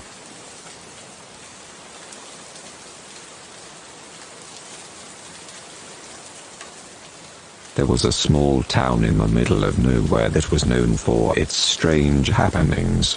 People reported seeing strange figures lurking in the shadows and hearing eerie noises coming from the surrounding woods. Despite these odd occurrences, the townspeople went about their business as usual, thinking nothing of the strange happenings. One day, a group of teenagers decided to explore the woods outside of town. They had heard rumors of a haunted house deep in the woods and wanted to see it for themselves. As they made their way deeper into the woods, the air grew colder and the trees grew denser. As they approached the house, they noticed that it was old and decrepit, with boarded-up windows and overgrown vines. They hesitated for a moment, but their curiosity got the better of them, and they decided to investigate. As soon as they stepped inside, they knew they had made a mistake. The air was thick with a foul smell, and they could feel something watching them from the shadows. Suddenly, one of the teenagers screamed as something grabbed her from behind and dragged her into the darkness. The rest of the group tried to run, but they found themselves trapped. The doors and windows had all been boarded up, and there was no escape.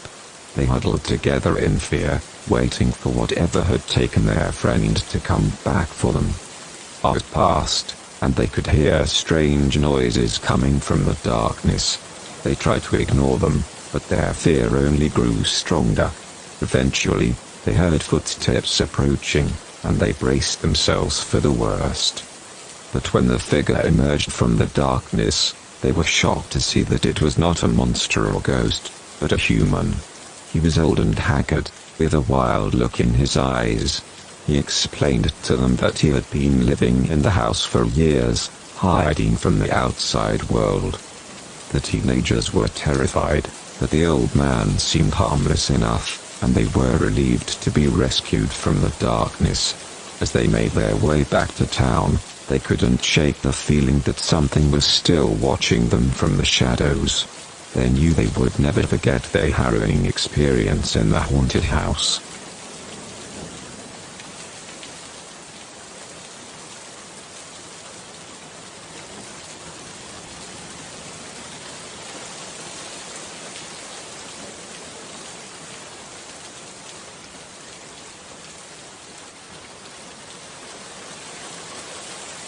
There was a small town nestled deep in the woods, where strange things were said to happen. It was said that the town was cursed, and that no one who entered it ever came out alive. One day, a group of friends decided to explore the town, despite the warnings of the locals. As they entered the town, they felt a chill in the air and a sense of foreboding that they couldn't shake. As they walked through the deserted streets, they heard strange whispers and laughter coming from the shadows. They saw ghostly apparitions lurking in the corners of their vision, and they could feel the eyes of unseen watchers on them. Suddenly, they heard a sound of footsteps behind them. They turned around, but there was no one there. The footsteps grew louder and more frantic, and they knew that they had to get out of the town before it was too late.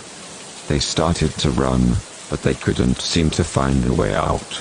Every street led them back to the same place, and the footsteps were getting closer and closer. Finally, they stumbled upon an old, abandoned church.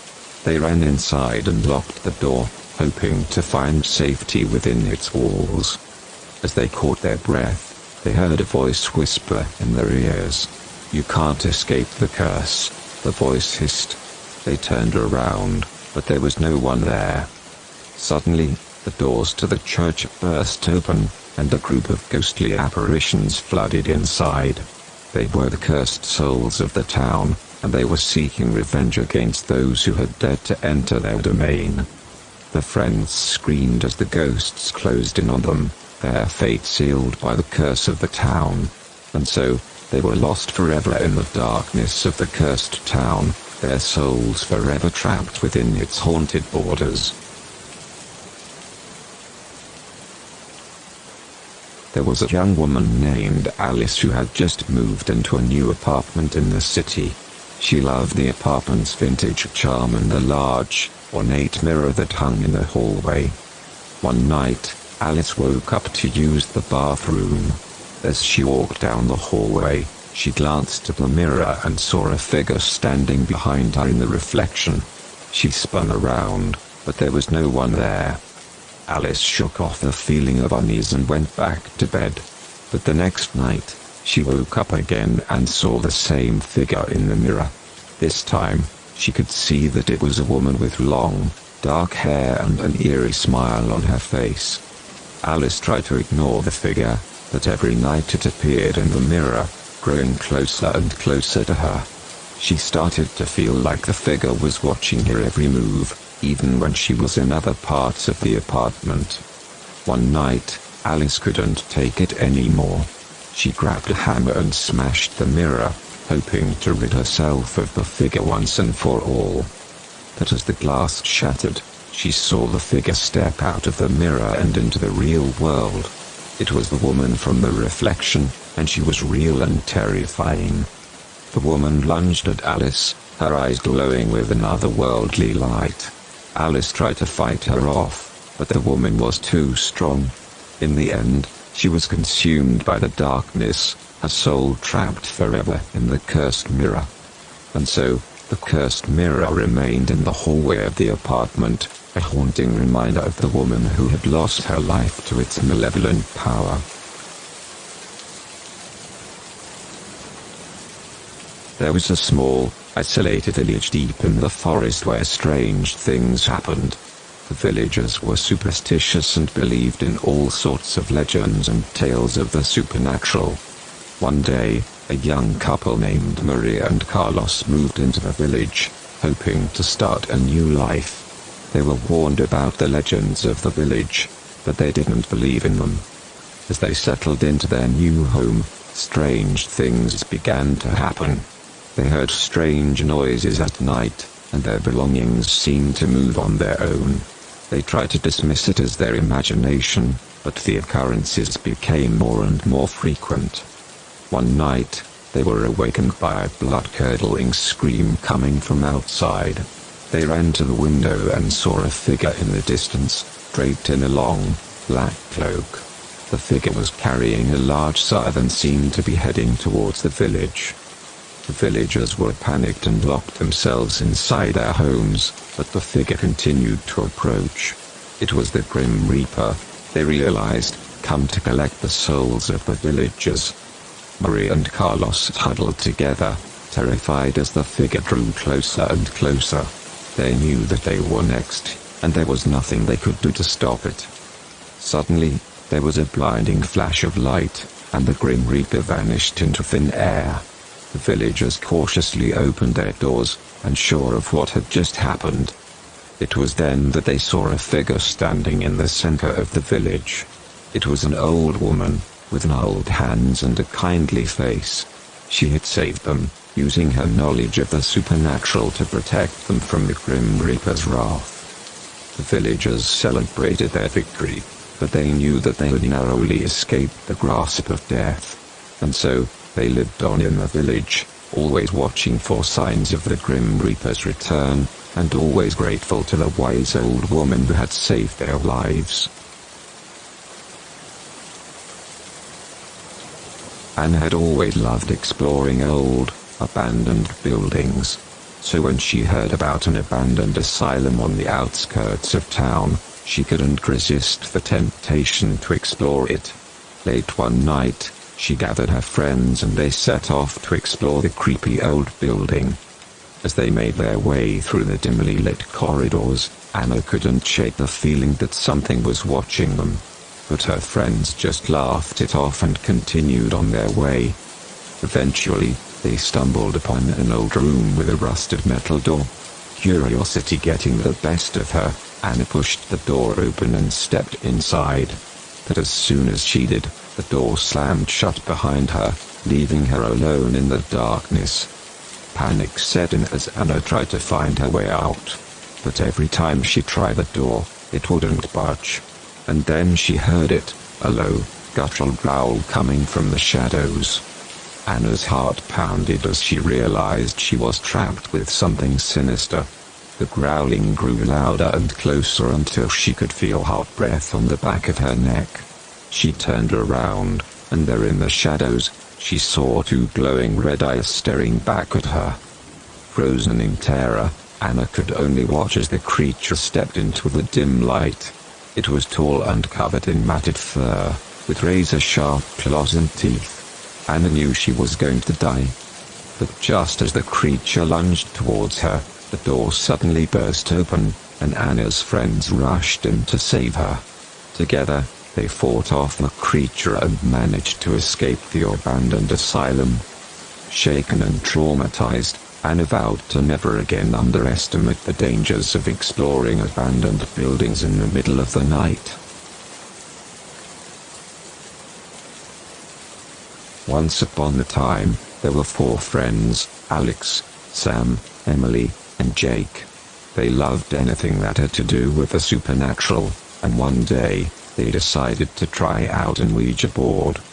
They gathered at Alex's house, lit candles, and started to play the Ouija board.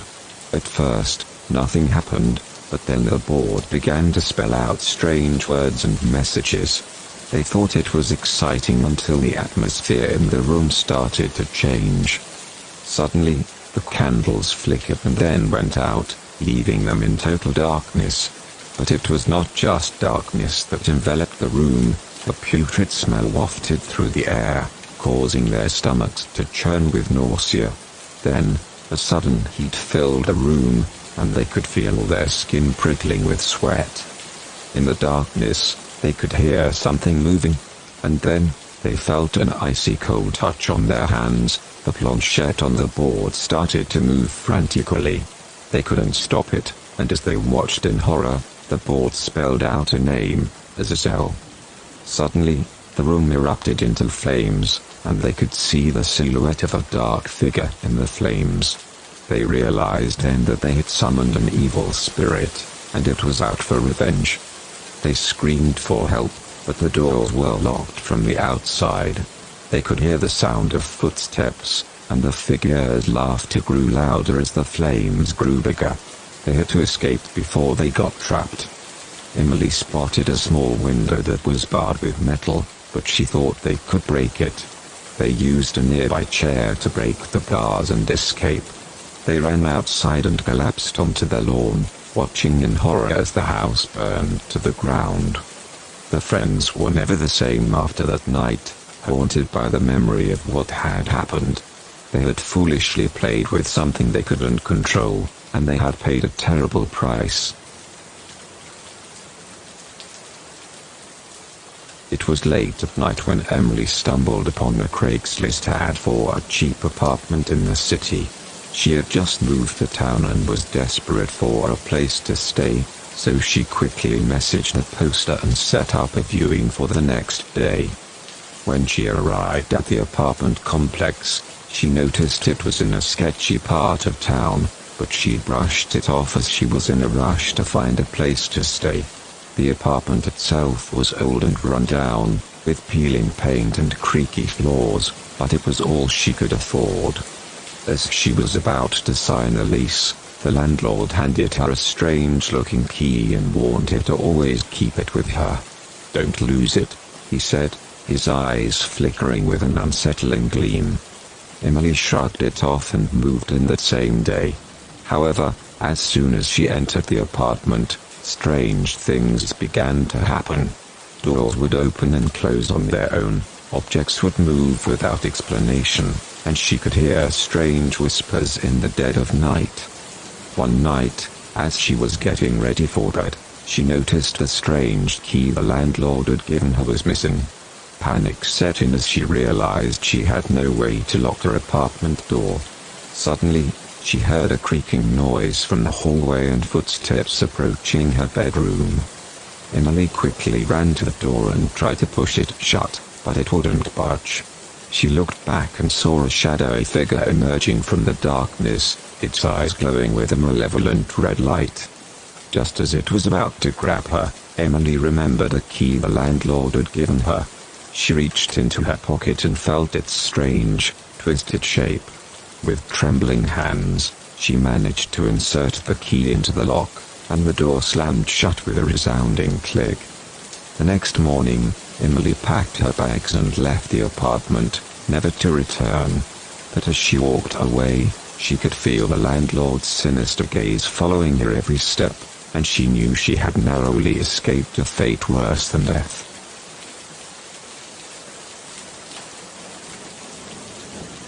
John had always been curious about the dingy old bar on the outskirts of town, the kind of place that seemed like it had been around forever.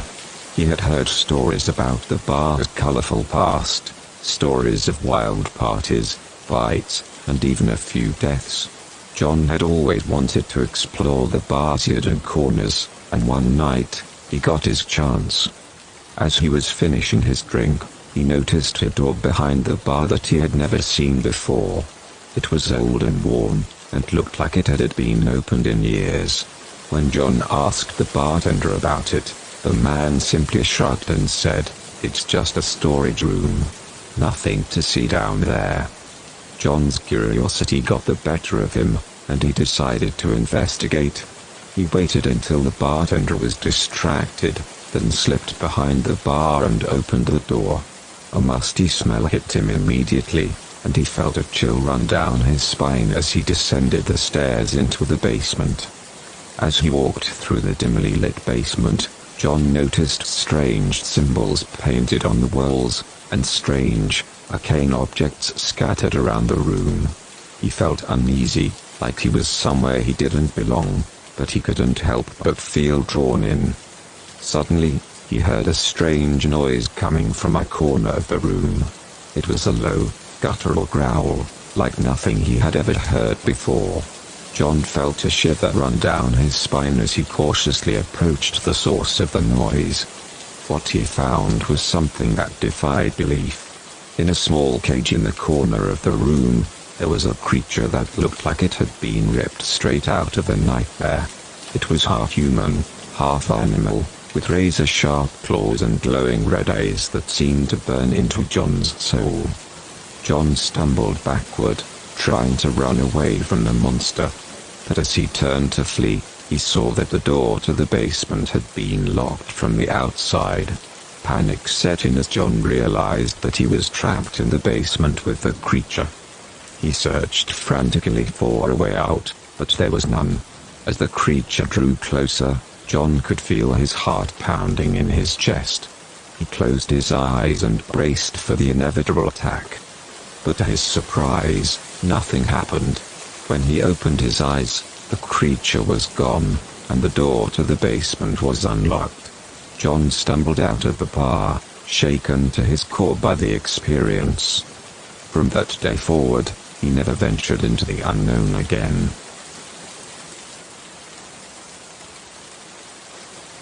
Once upon a time, there was a man named Tom who was walking back to his apartment after a long day at work. As he turned a corner, a black SUV suddenly pulled up beside him.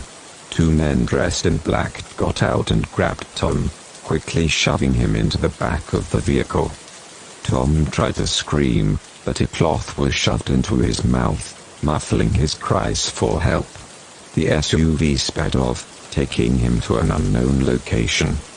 After what felt like hours, the vehicle came to a stop, and Tom was pulled out and thrown into a dark and damp basement. He couldn't see anything, but he could hear footsteps and whispered conversations. It was clear that he was not alone. Suddenly, a light flickered on, revealing a group of men wearing masks and holding knives. They circled Tom, taunting him with threats and laughter. Tom's heart raced as he tried to think of a way to escape. But as he tried to stand, he realized that he was tied up and couldn't move. Fear and desperation filled him as the masked men closed in. Just when he thought it was all over, the door to the basement burst open, and a team of police officers stormed in, overpowering the masked men and freeing Tom from his restraints. It turned out that the black SUV was part of a criminal gang's operation, and Tom had been abducted by mistake. The police had been investigating the gang's activities for months and finally caught a break in their case.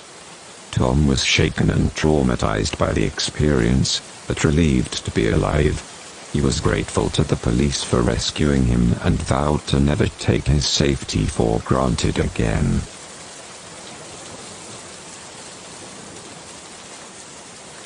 There was a small town that was known for its mysterious disappearances.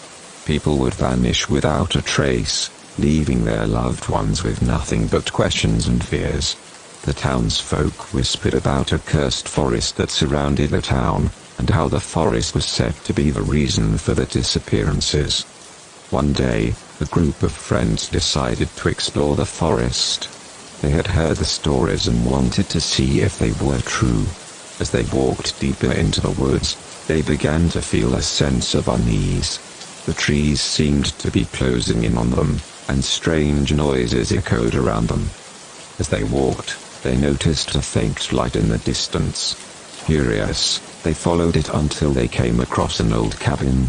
The cabin was dilapidated and looked like it had been occupied in years. But as they peered through the dusty windows, they saw a figure inside. The figure was hunched over a large book, muttering to themselves in a language that none of the friends recognized. Suddenly, the figure stopped and looked up, as if sensing that they were being watched. The friends quickly backed away from the cabin, but it was too late. The figure had seen them. They ran through the woods as fast as they could, but the forest seemed to be conspiring against them. The trees twisted and turned, making it difficult to find their way. The strange noises grew louder, and they heard the figure's voice, beckoning them back to the cabin. Finally, they stumbled upon a clearing.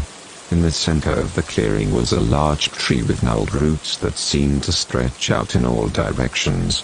The tree seemed to pulse with a strange energy, and the friends realized with horror that they had stumbled upon the source of the curse. Suddenly, The figure appeared before them. It was an old woman, with eyes that glowed with an otherworldly light. She cackled and raised her hands, summoning a dark energy that enveloped the friends. They screamed as the energy consumed them, and they were never seen again. The townsfolk searched the forest for weeks, but they never found any trace of the friends.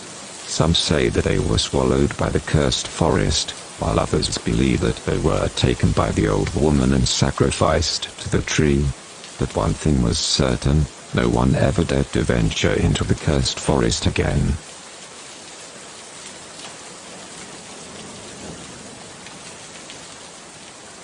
It was a dark and stormy night, and Emily was driving home from a late shift at work. She was tired and just wanted to get home and crawl into bed. But as she drove down a deserted stretch of road, a car suddenly sputtered and came to a stop. Emily got out of the car and checked the engine, but she didn't know much about cars and couldn't see anything obviously wrong. She reached for her phone to call for help, but it was dead. She was completely alone and stranded in the middle of nowhere.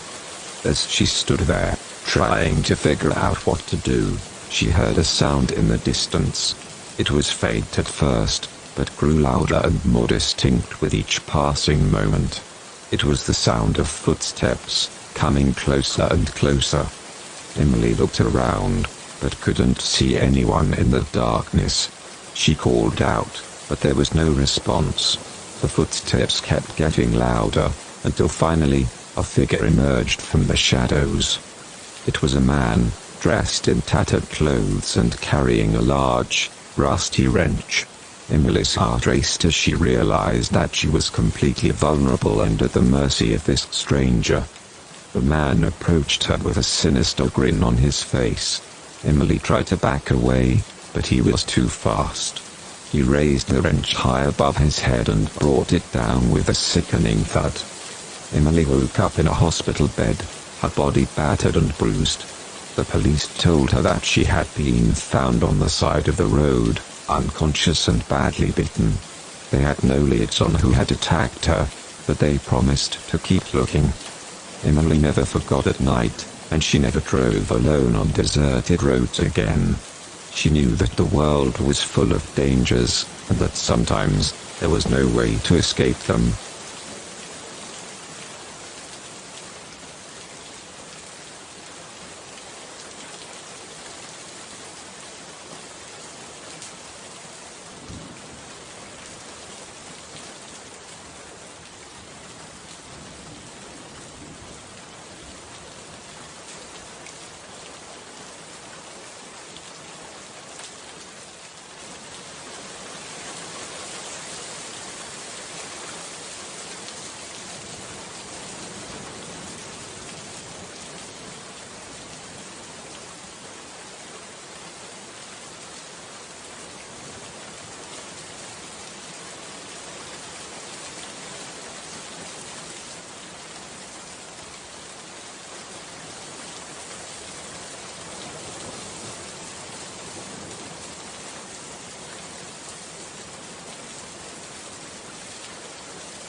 There was a man named Jack who had always been a deep thinker.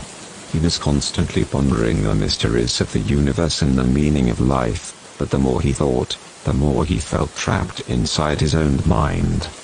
As the years passed, Jack became more and more reclusive, withdrawing from the world around him and spending all his time lost in thought. But the more he thought, the darker his thoughts became. One night, as he lay in bed, he felt a presence in the room with him. He sat up and saw a shadowy figure standing at the foot of his bed. It was tall and thin, with long, spindly fingers that seemed to reach out towards him. Jack was terrified, but he couldn't move. The figure whispered to him, its voice low and raspy, telling him that he was trapped in his own mind and that there was no escape. From that night on, Jack felt haunted by the figure. It appeared to him in his dreams, tormenting him with its whispers and its cold, bony fingers. He tried to ignore it, but it seemed to be getting stronger, more persistent. As time went on, Jack's mental state began to deteriorate. He was plagued by nightmares and terrifying hallucinations. He could no longer distinguish between reality and the twisted world of his own mind. One day, Jack's family found him dead in his room. It was ruled as suicide, but the truth was far more sinister. Jack had been driven to the brink of insanity by the figure that haunted him, trapped in the confines of his own mind with no escape. And so, the figure continued to lurk in the shadows, waiting for its next victim to become trapped in the prison of their own thoughts. There was a woman named Emily who always felt like something was off. She couldn't quite put her finger on it, but she had this nagging feeling that she wasn't entirely in control of her own mind. It started out small, with just a few strange dreams that she couldn't quite remember. But as time went on, Emily began to experience more and more disturbing occurrences. She would wake up in the middle of the night, covered in sweat, feeling like something was watching her.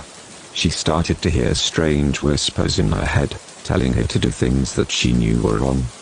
One night, as Emily lay in bed, she saw a shadowy figure standing at the foot of her bed.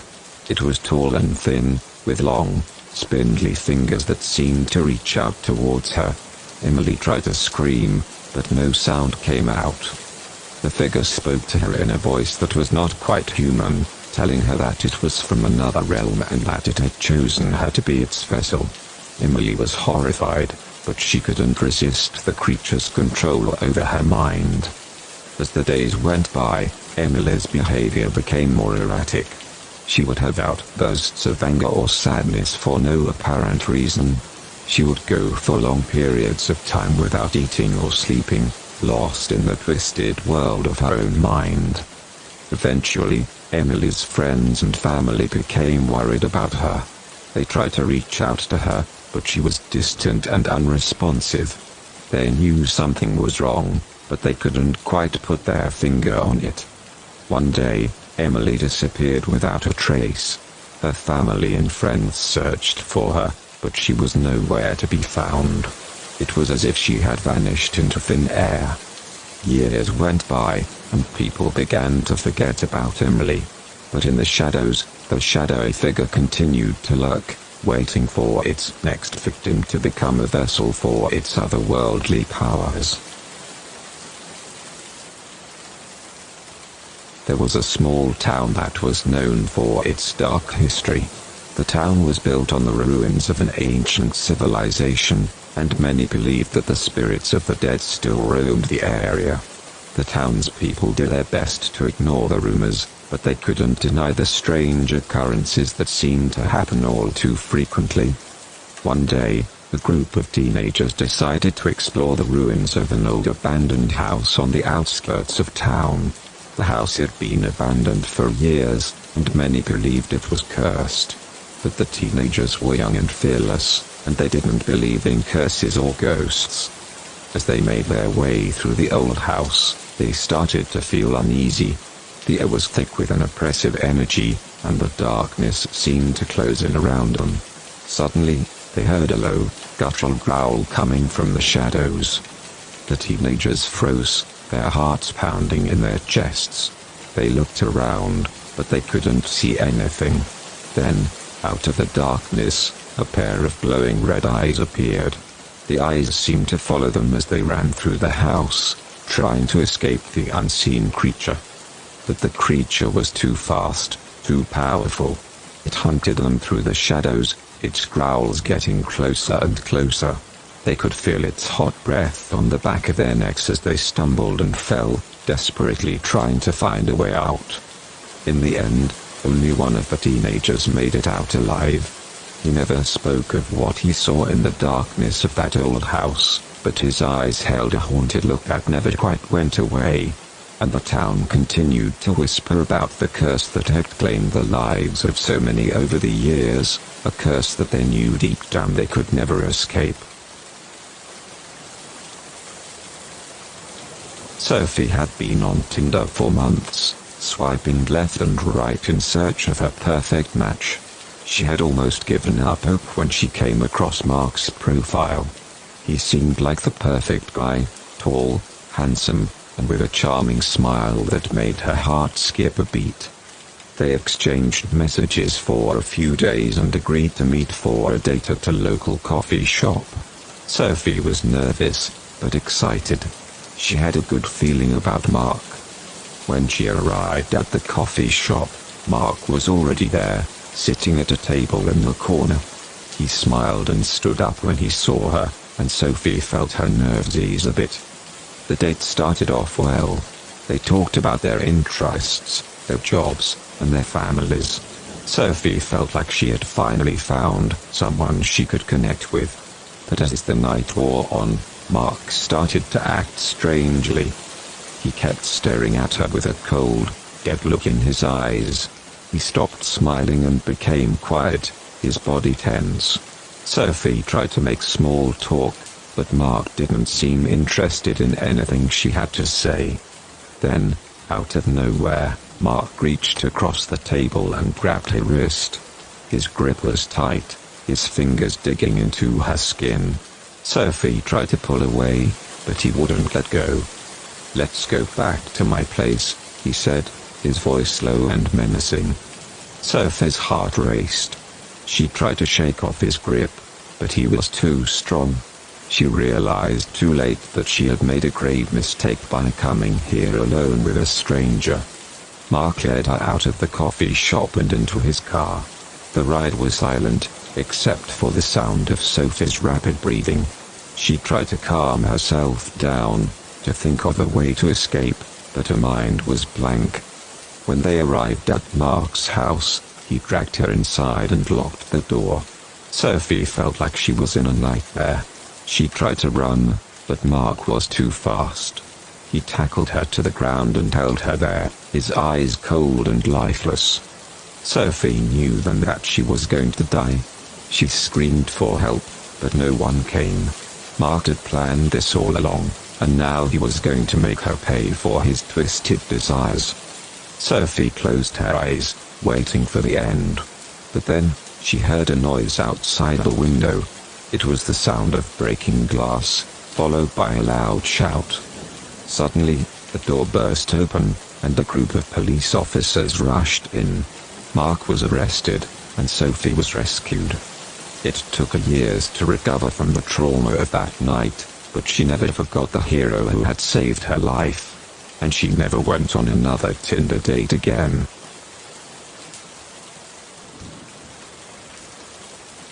It was a dark and stormy night when Emily was walking home from work. As she walked through the dimly lit alleyway, she heard something that caught her attention. It was a faint cry that seemed to be coming from inside a nearby dumpster. Emily's heart raced as she hesitantly approached the dumpster. When she opened the lid, she found something that would haunt her for the rest of her life, a newborn baby, wrapped in a dirty blanket, left to die in the cold, damp alleyway. Without hesitation, Emily picked up the baby and ran back to her apartment. She knew she had to call the police, but she couldn't help but feel a sense of guilt for leaving the baby alone for even a few moments. As she waited for the police to arrive, she tried to comfort the crying baby as best she could. When the police arrived, Emily handed the baby over to them, hoping that it would be taken to a safe place where it could be cared for properly. However, as she watched them take the baby away, Emily couldn't shake the feeling that something was terribly wrong. The following night, Emily heard a faint scratching sound coming from her front door. When she opened it, she found a note that read, "You shouldn't have taken what wasn't yours." Emily's heart raced as she looked around, but there was no one in sight. She closed the door and locked it, but the scratching sounds continued, growing louder and more persistent. Emily tried to ignore it, but she couldn't shake the feeling that someone or something was watching her. Days turned into weeks, and Emily's life became a living nightmare.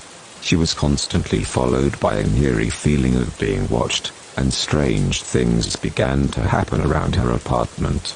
Objects would move on their own, and doors would open and close inexplicably. She couldn't escape the feeling that the baby she had found was somehow still with her, haunting her every move. One night, as Emily was lying in bed, she felt something cold and clammy touch her cheek. When she opened her eyes, she saw the ghostly figure of a baby standing beside her bed, staring at her with empty, soulless eyes. From that night on, Emily was never the same. She was haunted by the ghostly presence of the baby she had found, and she knew that she would never find peace until she could lay the baby's spirit to rest.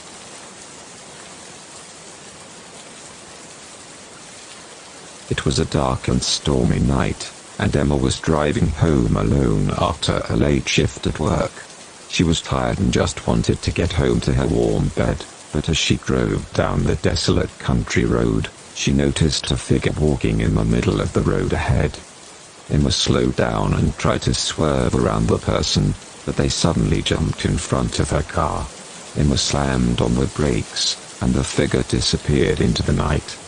Shaken but relieved that she hadn't hit someone, Emma got out of her car to check if the person was okay. But as she looked around, she realized that there was no one there. No sign of the figure she had just seen. Feeling unnerved, Emma quickly got back in her car and continued driving. But as she drove, she felt like someone was watching her. Every time she looked in her rearview mirror, she saw nothing but darkness. Suddenly, a loud banging noise came from the trunk of her car. Emma pulled over and got out to investigate, but when she opened the trunk, she found nothing out of the ordinary. She shook her head, thinking she was just being paranoid, and got back in her car. But as she drove away, the banging noise started again, louder this time. Emma panicked and drove to the nearest police station. When she arrived, the officers searched her car and found a man hiding in the back seat, holding a knife. Emma had unknowingly picked up a hitchhiker, who had planned to harm her. Shaken and traumatized, Emma realized that the figure she had seen earlier had been a warning that had saved her life.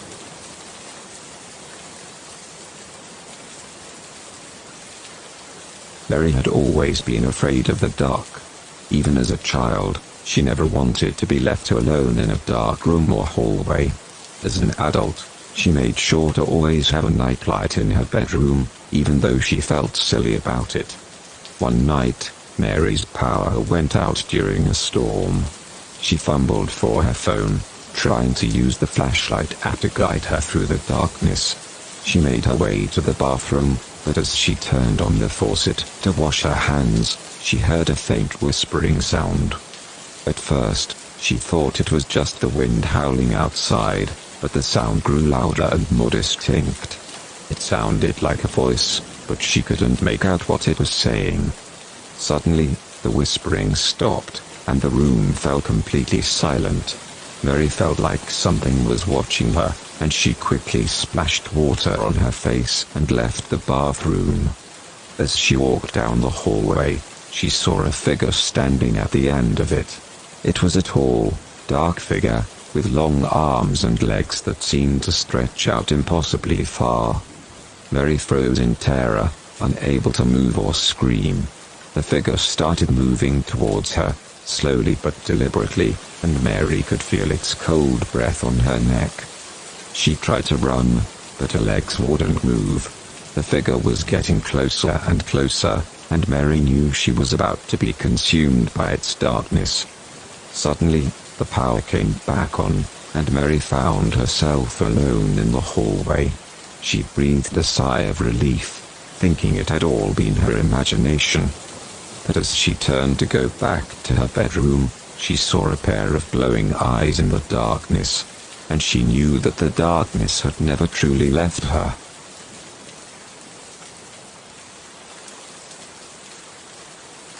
Samantha had always been a thrill seeker.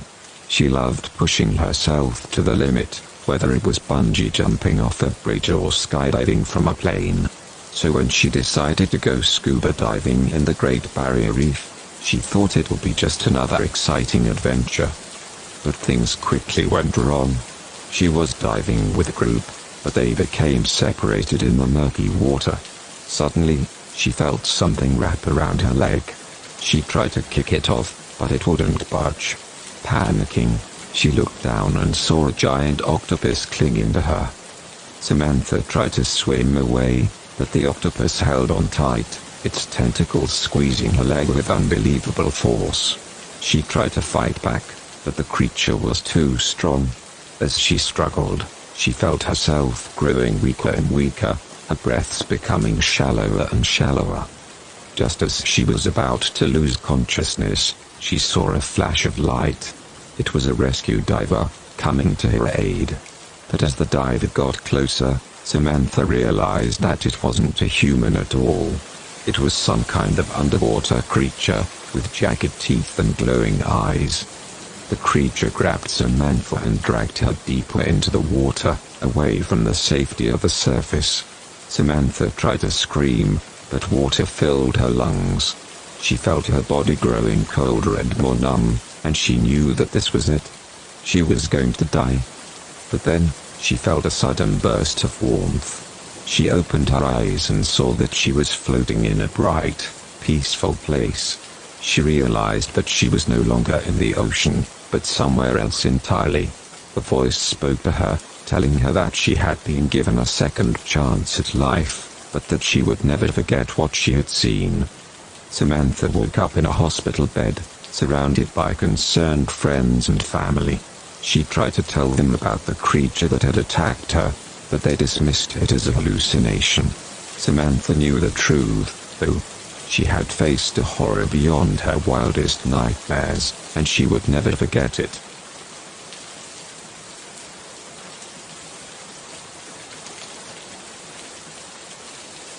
The old mansion at the end of the street had always been rumored to be haunted. People would whisper about strange noises coming from the house at night and eerie lights flickering in the windows, but no one had ever dared to venture inside. One day, a group of friends decided to explore the mansion.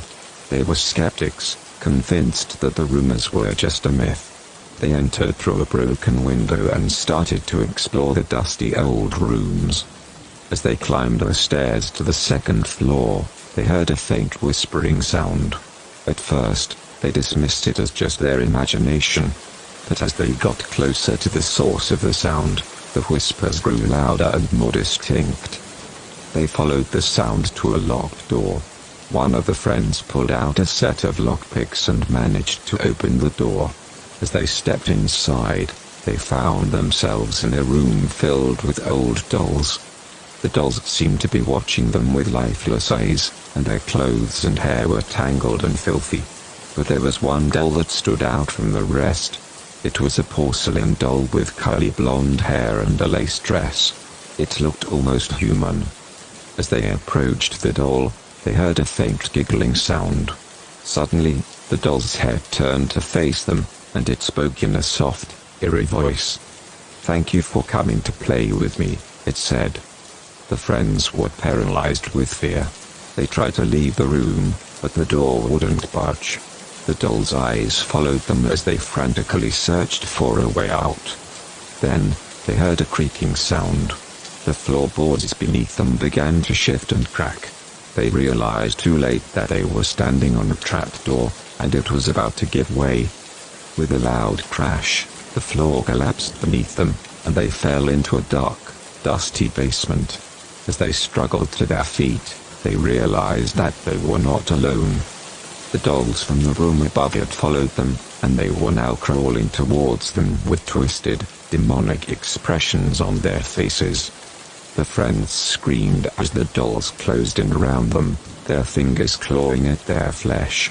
They were trapped, with no way out. The mansion had claimed its newest victims, and they would never be seen again.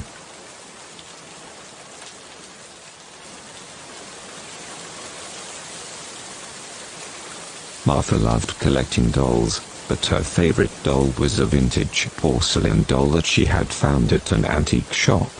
She had named the doll Alice and would spend hours talking to it and brushing its long, curly hair. But little did Martha know that Alice was haunted by a vengeful spirit. One night, Martha woke up to the sound of her bedroom door creaking open. She sat up in bed, expecting to see a cat, but instead, she saw Alice standing at the foot of her bed. Martha was confused. She knew she had put the doll away in her toy chest before going to sleep. As Martha reached out to grab Alice, the doll suddenly lunged forward and sunk its teeth into her hand. Martha screamed and pulled her hand away, but the doll wouldn't let go.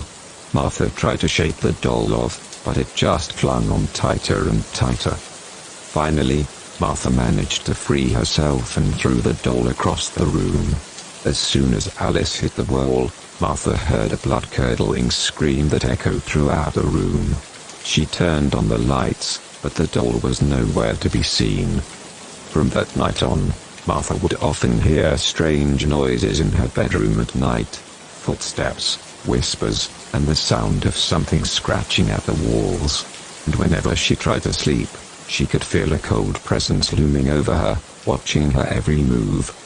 One day, Martha decided enough was enough and went back to the antique shop where she had bought Alice.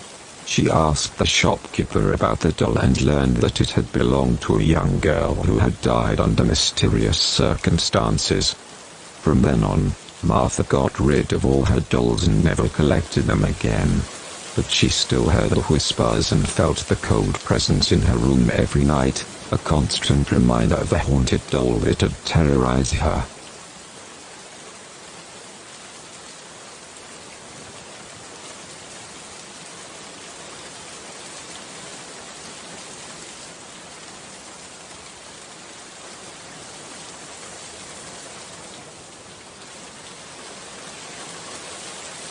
Once upon a time, there was a small town nestled in the mountains.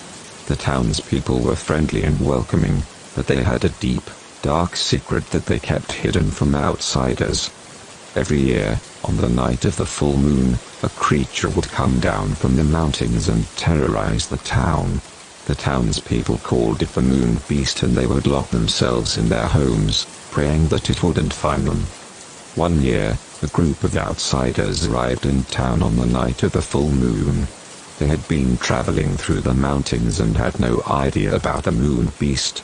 They thought the townspeople were just being paranoid and decided to stay out in the open, enjoying the beauty of the night. But as the moon rose higher in the sky, they heard a blood-curdling scream. It sounded like it was coming from the town square. The group cautiously made their way towards the noise, and what they saw chilled them to the bone. In the center of the town square stood a massive creature with glowing eyes, sharp claws, and teeth as long as their fingers. It was the moon beast, and it was attacking the townspeople. The outsiders were frozen in fear, unable to move as the moon beast turned its gaze towards them. They knew they had to run, but it was too late. The creature lunged towards them, and they scattered in different directions. The moon beast chased them through the town, its hot breath on their heels. They tried to hide, but it seemed to always find them. It was like it could smell their fear. As dawn approached, the moon beast suddenly stopped its pursuit and retreated back into the mountains. The outsiders were left shaken and traumatized by the experience, but they knew they had to leave the town as soon as possible. Years went by, and the group of outsiders went their separate ways. But every full moon, they would have nightmares about the moon beast, reliving the terror they felt that night in this small town. They never forgot the fear that had consumed them, and they wondered if the moon beast still roamed the mountains, waiting for its next victim. Caroline had always been fascinated by the paranormal. As a child, she would sneak out of bed at night to read ghost stories by the light of the moon. As she grew older, she became more daring in her pursuits, visiting abandoned buildings and cemeteries in search of supernatural experiences. One night, Caroline and her friends decided to investigate an old, abandoned asylum on the outskirts of town. They had heard rumors of strange noises and apparitions, and they were eager to see if the stories were true. As they made their way through the dark corridors of the asylum, Caroline's heart raced with excitement. The building was eerie and foreboding, and she couldn't help but feel a sense of dread as they descended deeper into the bowels of the building. Suddenly, Caroline heard a noise. It was a soft, whispering sound, barely audible over the creaking of the floorboards. She turned to her friends, but they were already several feet ahead of her, oblivious to the danger that lurked in the shadows. Caroline felt a cold shiver run down her spine. She couldn't shake the feeling that something was watching her, following her every move. She tried to ignore it, but the feeling only grew stronger as they continued through the asylum. As they reached the basement, Caroline's fear turned to terror. The air was thick with the smell of decay and rot, and she could feel something brushing against her ankles.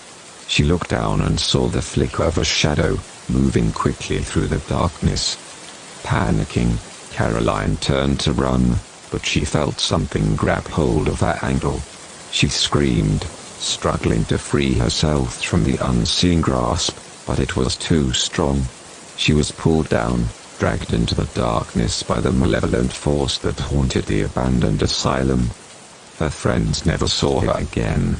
They searched the asylum, but all they found was a single shoe, lying abandoned in the basement. Caroline had been taken by the spirits that dwelled in the darkness, never to be seen or heard from again.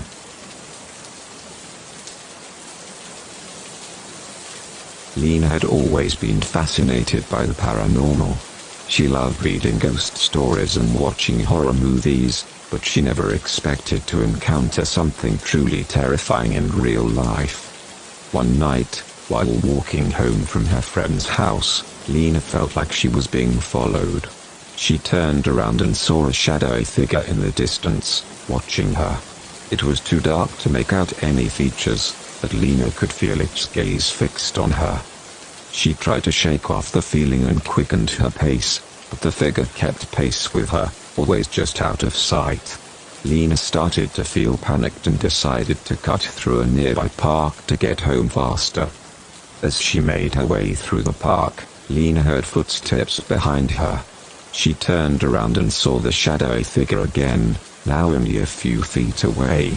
She froze in fear, unable to move as the figure slowly approached her. Suddenly, a bright light flashed on, revealing the figure to be a man in a black hoodie. He smiled at her menacingly and pulled out a knife. Lena tried to run, but he was too fast. He caught up to her and plunged the knife into her back. Lena fell to the ground, gasping for air as the man walked away, disappearing into the shadows. As Lena lay dying, she realized that sometimes, the things we fear most are very real. She wished she had never taken that shortcut through the park, and she wished she had never encountered the shadowy figure. But it was too late. Her life was slipping away, and all she could do was pray that she would somehow find peace in the afterlife.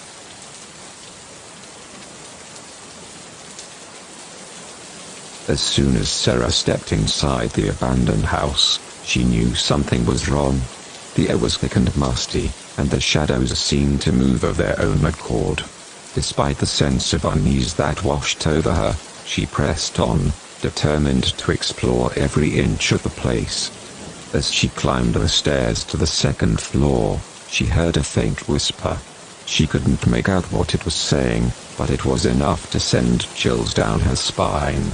She continued on, her heart pounding in her chest. When she reached the top of the stairs, she saw something move out of the corner of her eye. She turned to look, but there was nothing there. She shrugged it off and continued down the hallway. That's when she heard it, a low growl coming from behind one of the doors. She hesitated for a moment, but curiosity got the better of her. She pushed the door open slowly and stepped inside. The room was completely dark, but she could feel something breathing on the back of her neck.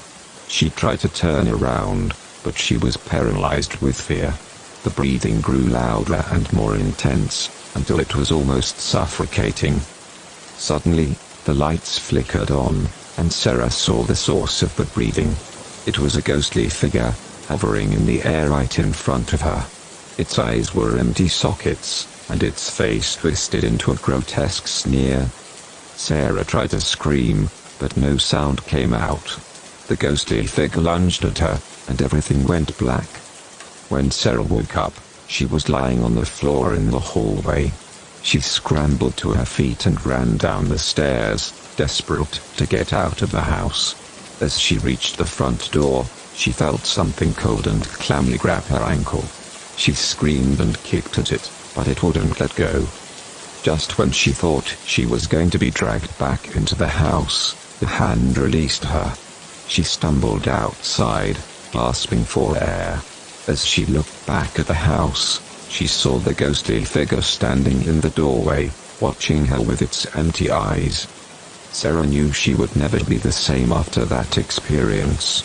She never spoke of it to anyone, but she could still feel the ghostly presence lurking in the back of her mind, haunting her every waking moment.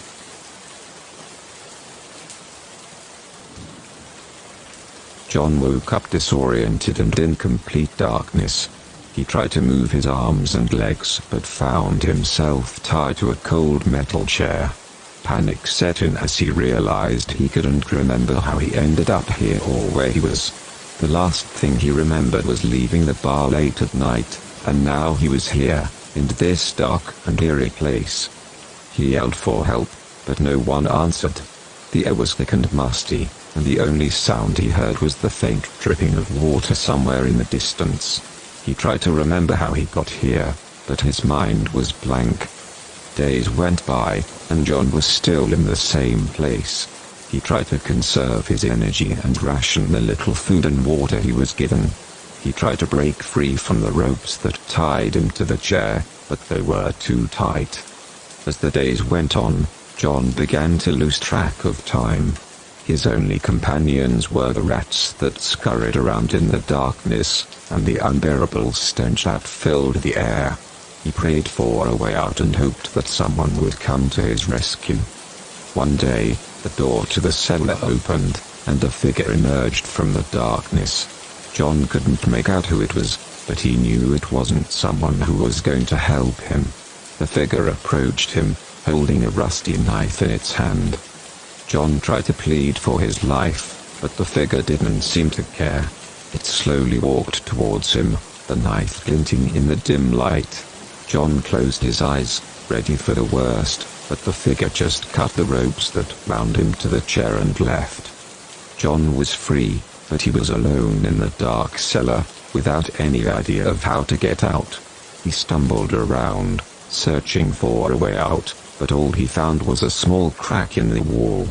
He crawled through it, desperate to escape. When he finally emerged, he found himself in a deserted area, miles away from civilization. It was clear that he was left to die in the middle of nowhere. John knew he was lucky to be alive, but the trauma of his ordeal stayed with him for the rest of his life.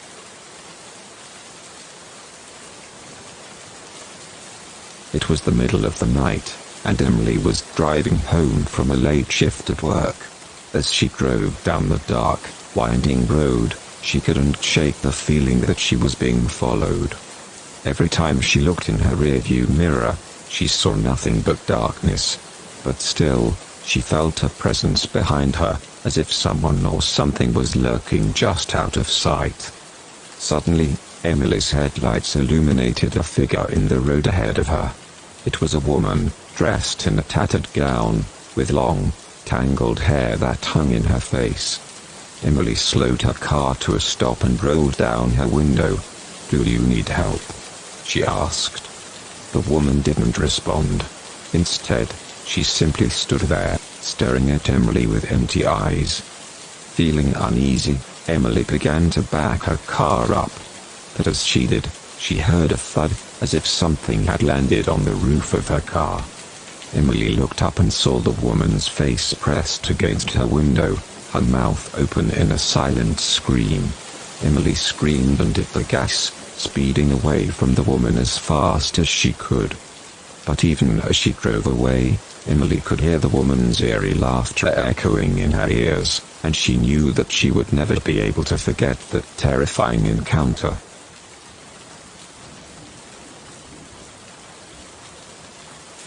The night was dark and still, and the only sound that could be heard was the faint rustling of leaves as a figure moved through the forest. It was Jane, a young woman who had lost her beloved cat, Whiskers, earlier that day. She had searched everywhere in her neighborhood but had no luck finding him. Desperate to find her furry friend, Jane decided to venture into the woods, hoping that Whiskers had wandered off and was somewhere in there.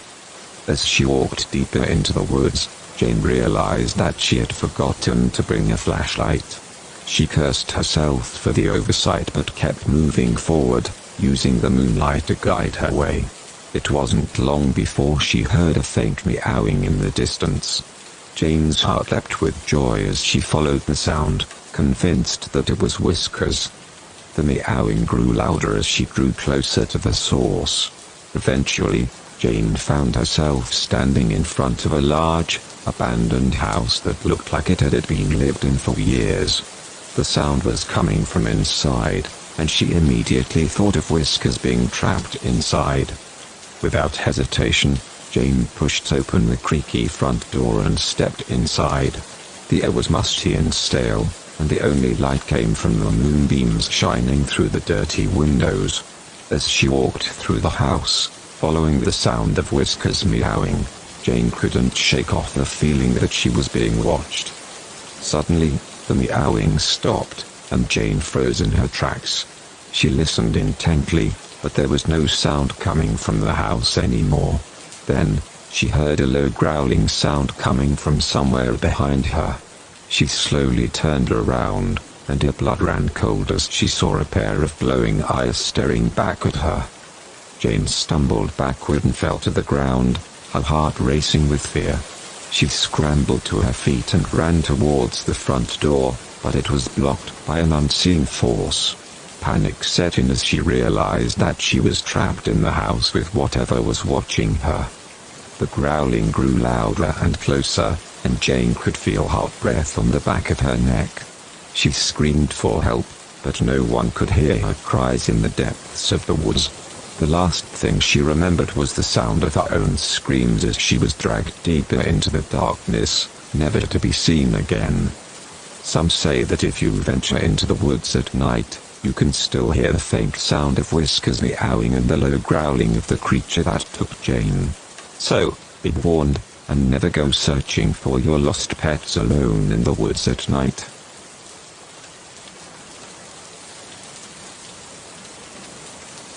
Once upon a time, there was a man named Jack who moved into a new apartment. It was an old building, but it was all he could afford. He didn't mind the creaky floors or the occasional draft, but there was one thing that he couldn't ignore. Every night when he would lay down to sleep, he would hear the sound of an old lady's voice calling out his name. At first, he thought it was just his imagination, but the voice grew louder and more persistent with each passing night. It sounded like it was coming from the other side of his bedroom door, but when he would open it, no one would be there. He tried to brush it off and tell himself it was just the wind or the building settling, but the voice became more and more distinct. It was always the same phrase, "Jack, come see me. Jack, come see me." One night, unable to take it anymore, he decided to investigate. He followed the sound of the voice, which led him down the hallway and into the stairwell. He cautiously descended the stairs, still hearing the voice calling out his name. Finally, he reached the basement level, where the voice seemed to be coming from. As he cautiously made his way through the dark and dusty basement, the voice grew louder and more urgent. Then, he saw her, an old lady with wild hair and piercing eyes, sitting in the corner of the basement, beckoning him closer with an gnarled finger. He could feel his heart pounding in his chest as he slowly approached her. "Jack, come see me," she whispered, her voice low and raspy. "I've been waiting for you." Suddenly, the lights flickered on, and he saw that the old lady was holding a pair of scissors in her hand. He stumbled backward, trying to get away from her, but she lunged at him with the scissors, cackling maniacally. Jack managed to escape, but he never forgot the terrifying voice that haunted him every night. He moved out of the apartment soon after and never looked back. But even to this day, he sometimes hears the sound of the old lady's voice calling out his name, a constant reminder of the horror he endured in that old building.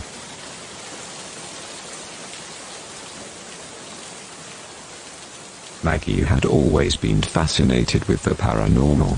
She would often spend her free time researching and reading about ghost stories and haunted places. One day, she stumbled upon an old abandoned mansion in the outskirts of town that was said to be haunted by the ghost of a wealthy couple who had died in a tragic accident. Maggie couldn't resist the temptation to explore the mansion, so she gathered a few of her friends and they decided to spend the night there. As they entered the mansion, they were immediately greeted by the musty smell of old furniture and decaying wood. They started exploring the mansion, and as they were walking down the dark hallways, they suddenly heard the sound of footsteps coming from upstairs. They froze in fear as the footsteps grew louder and closer, until they were right above them. Suddenly, they heard the sound of a woman's voice whispering, "Get out! Get out!" over and over again. Maggie and her friends were paralyzed with fear and didn't know what to do. Then, they saw a figure appear at the top of the stairs. It was the ghostly apparition of the woman they had read about, and she was beckoning them to come closer. They tried to run, but they were trapped as the doors had mysteriously locked themselves. As they stood there, helpless and scared, the ghostly couple appeared before them. They were transparent and their eyes glowed an eerie red. Maggie and her friends screamed in terror as the ghosts closed in on them, and they knew they were doomed. The next day, the mansion was found abandoned once again. Nobody knows what happened to Maggie and her friends, but some say that the ghosts of the wealthy couple still haunt the mansion to this day, waiting for their next victims to come along.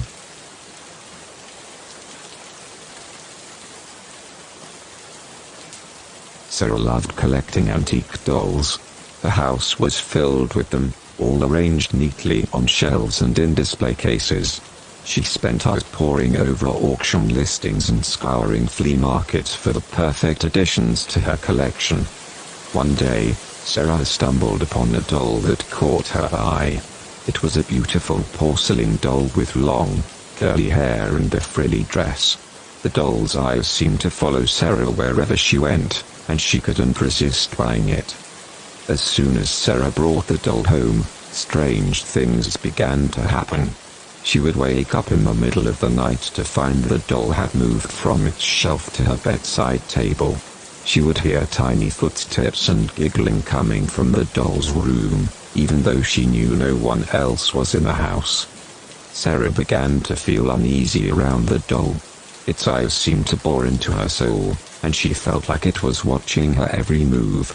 She tried to ignore the strange occurrences and tell herself that it was just her imagination.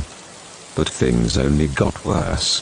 One night, Sarah woke up to find the doll sitting on her chest, its porcelain face inches from hers. She tried to scream, but she couldn't move. The doll's eyes glowed red in the darkness, and Sarah felt like it was sucking the air out of her lungs. After that night, Sarah knew she had to get rid of the doll. She tried to sell it, but no one would take it. She tried to throw it away, but it always ended up back in her house. Sarah became increasingly desperate to get rid of the doll and the sinister presence it brought with it. One day, Sarah finally found a buyer for the doll. She packed it up and sent it off, relieved to be rid of it at last. But that night, she heard a scratching at her bedroom window. When she looked outside, she saw the doll staring back at her, its red eyes glowing in the darkness. Sarah knew then that the doll would never leave her alone. It was cursed, and she was doomed to be haunted by it for the rest of her life. From that day on, Sarah lived in fear of the haunted doll, always looking over her shoulder and waiting for its next attack.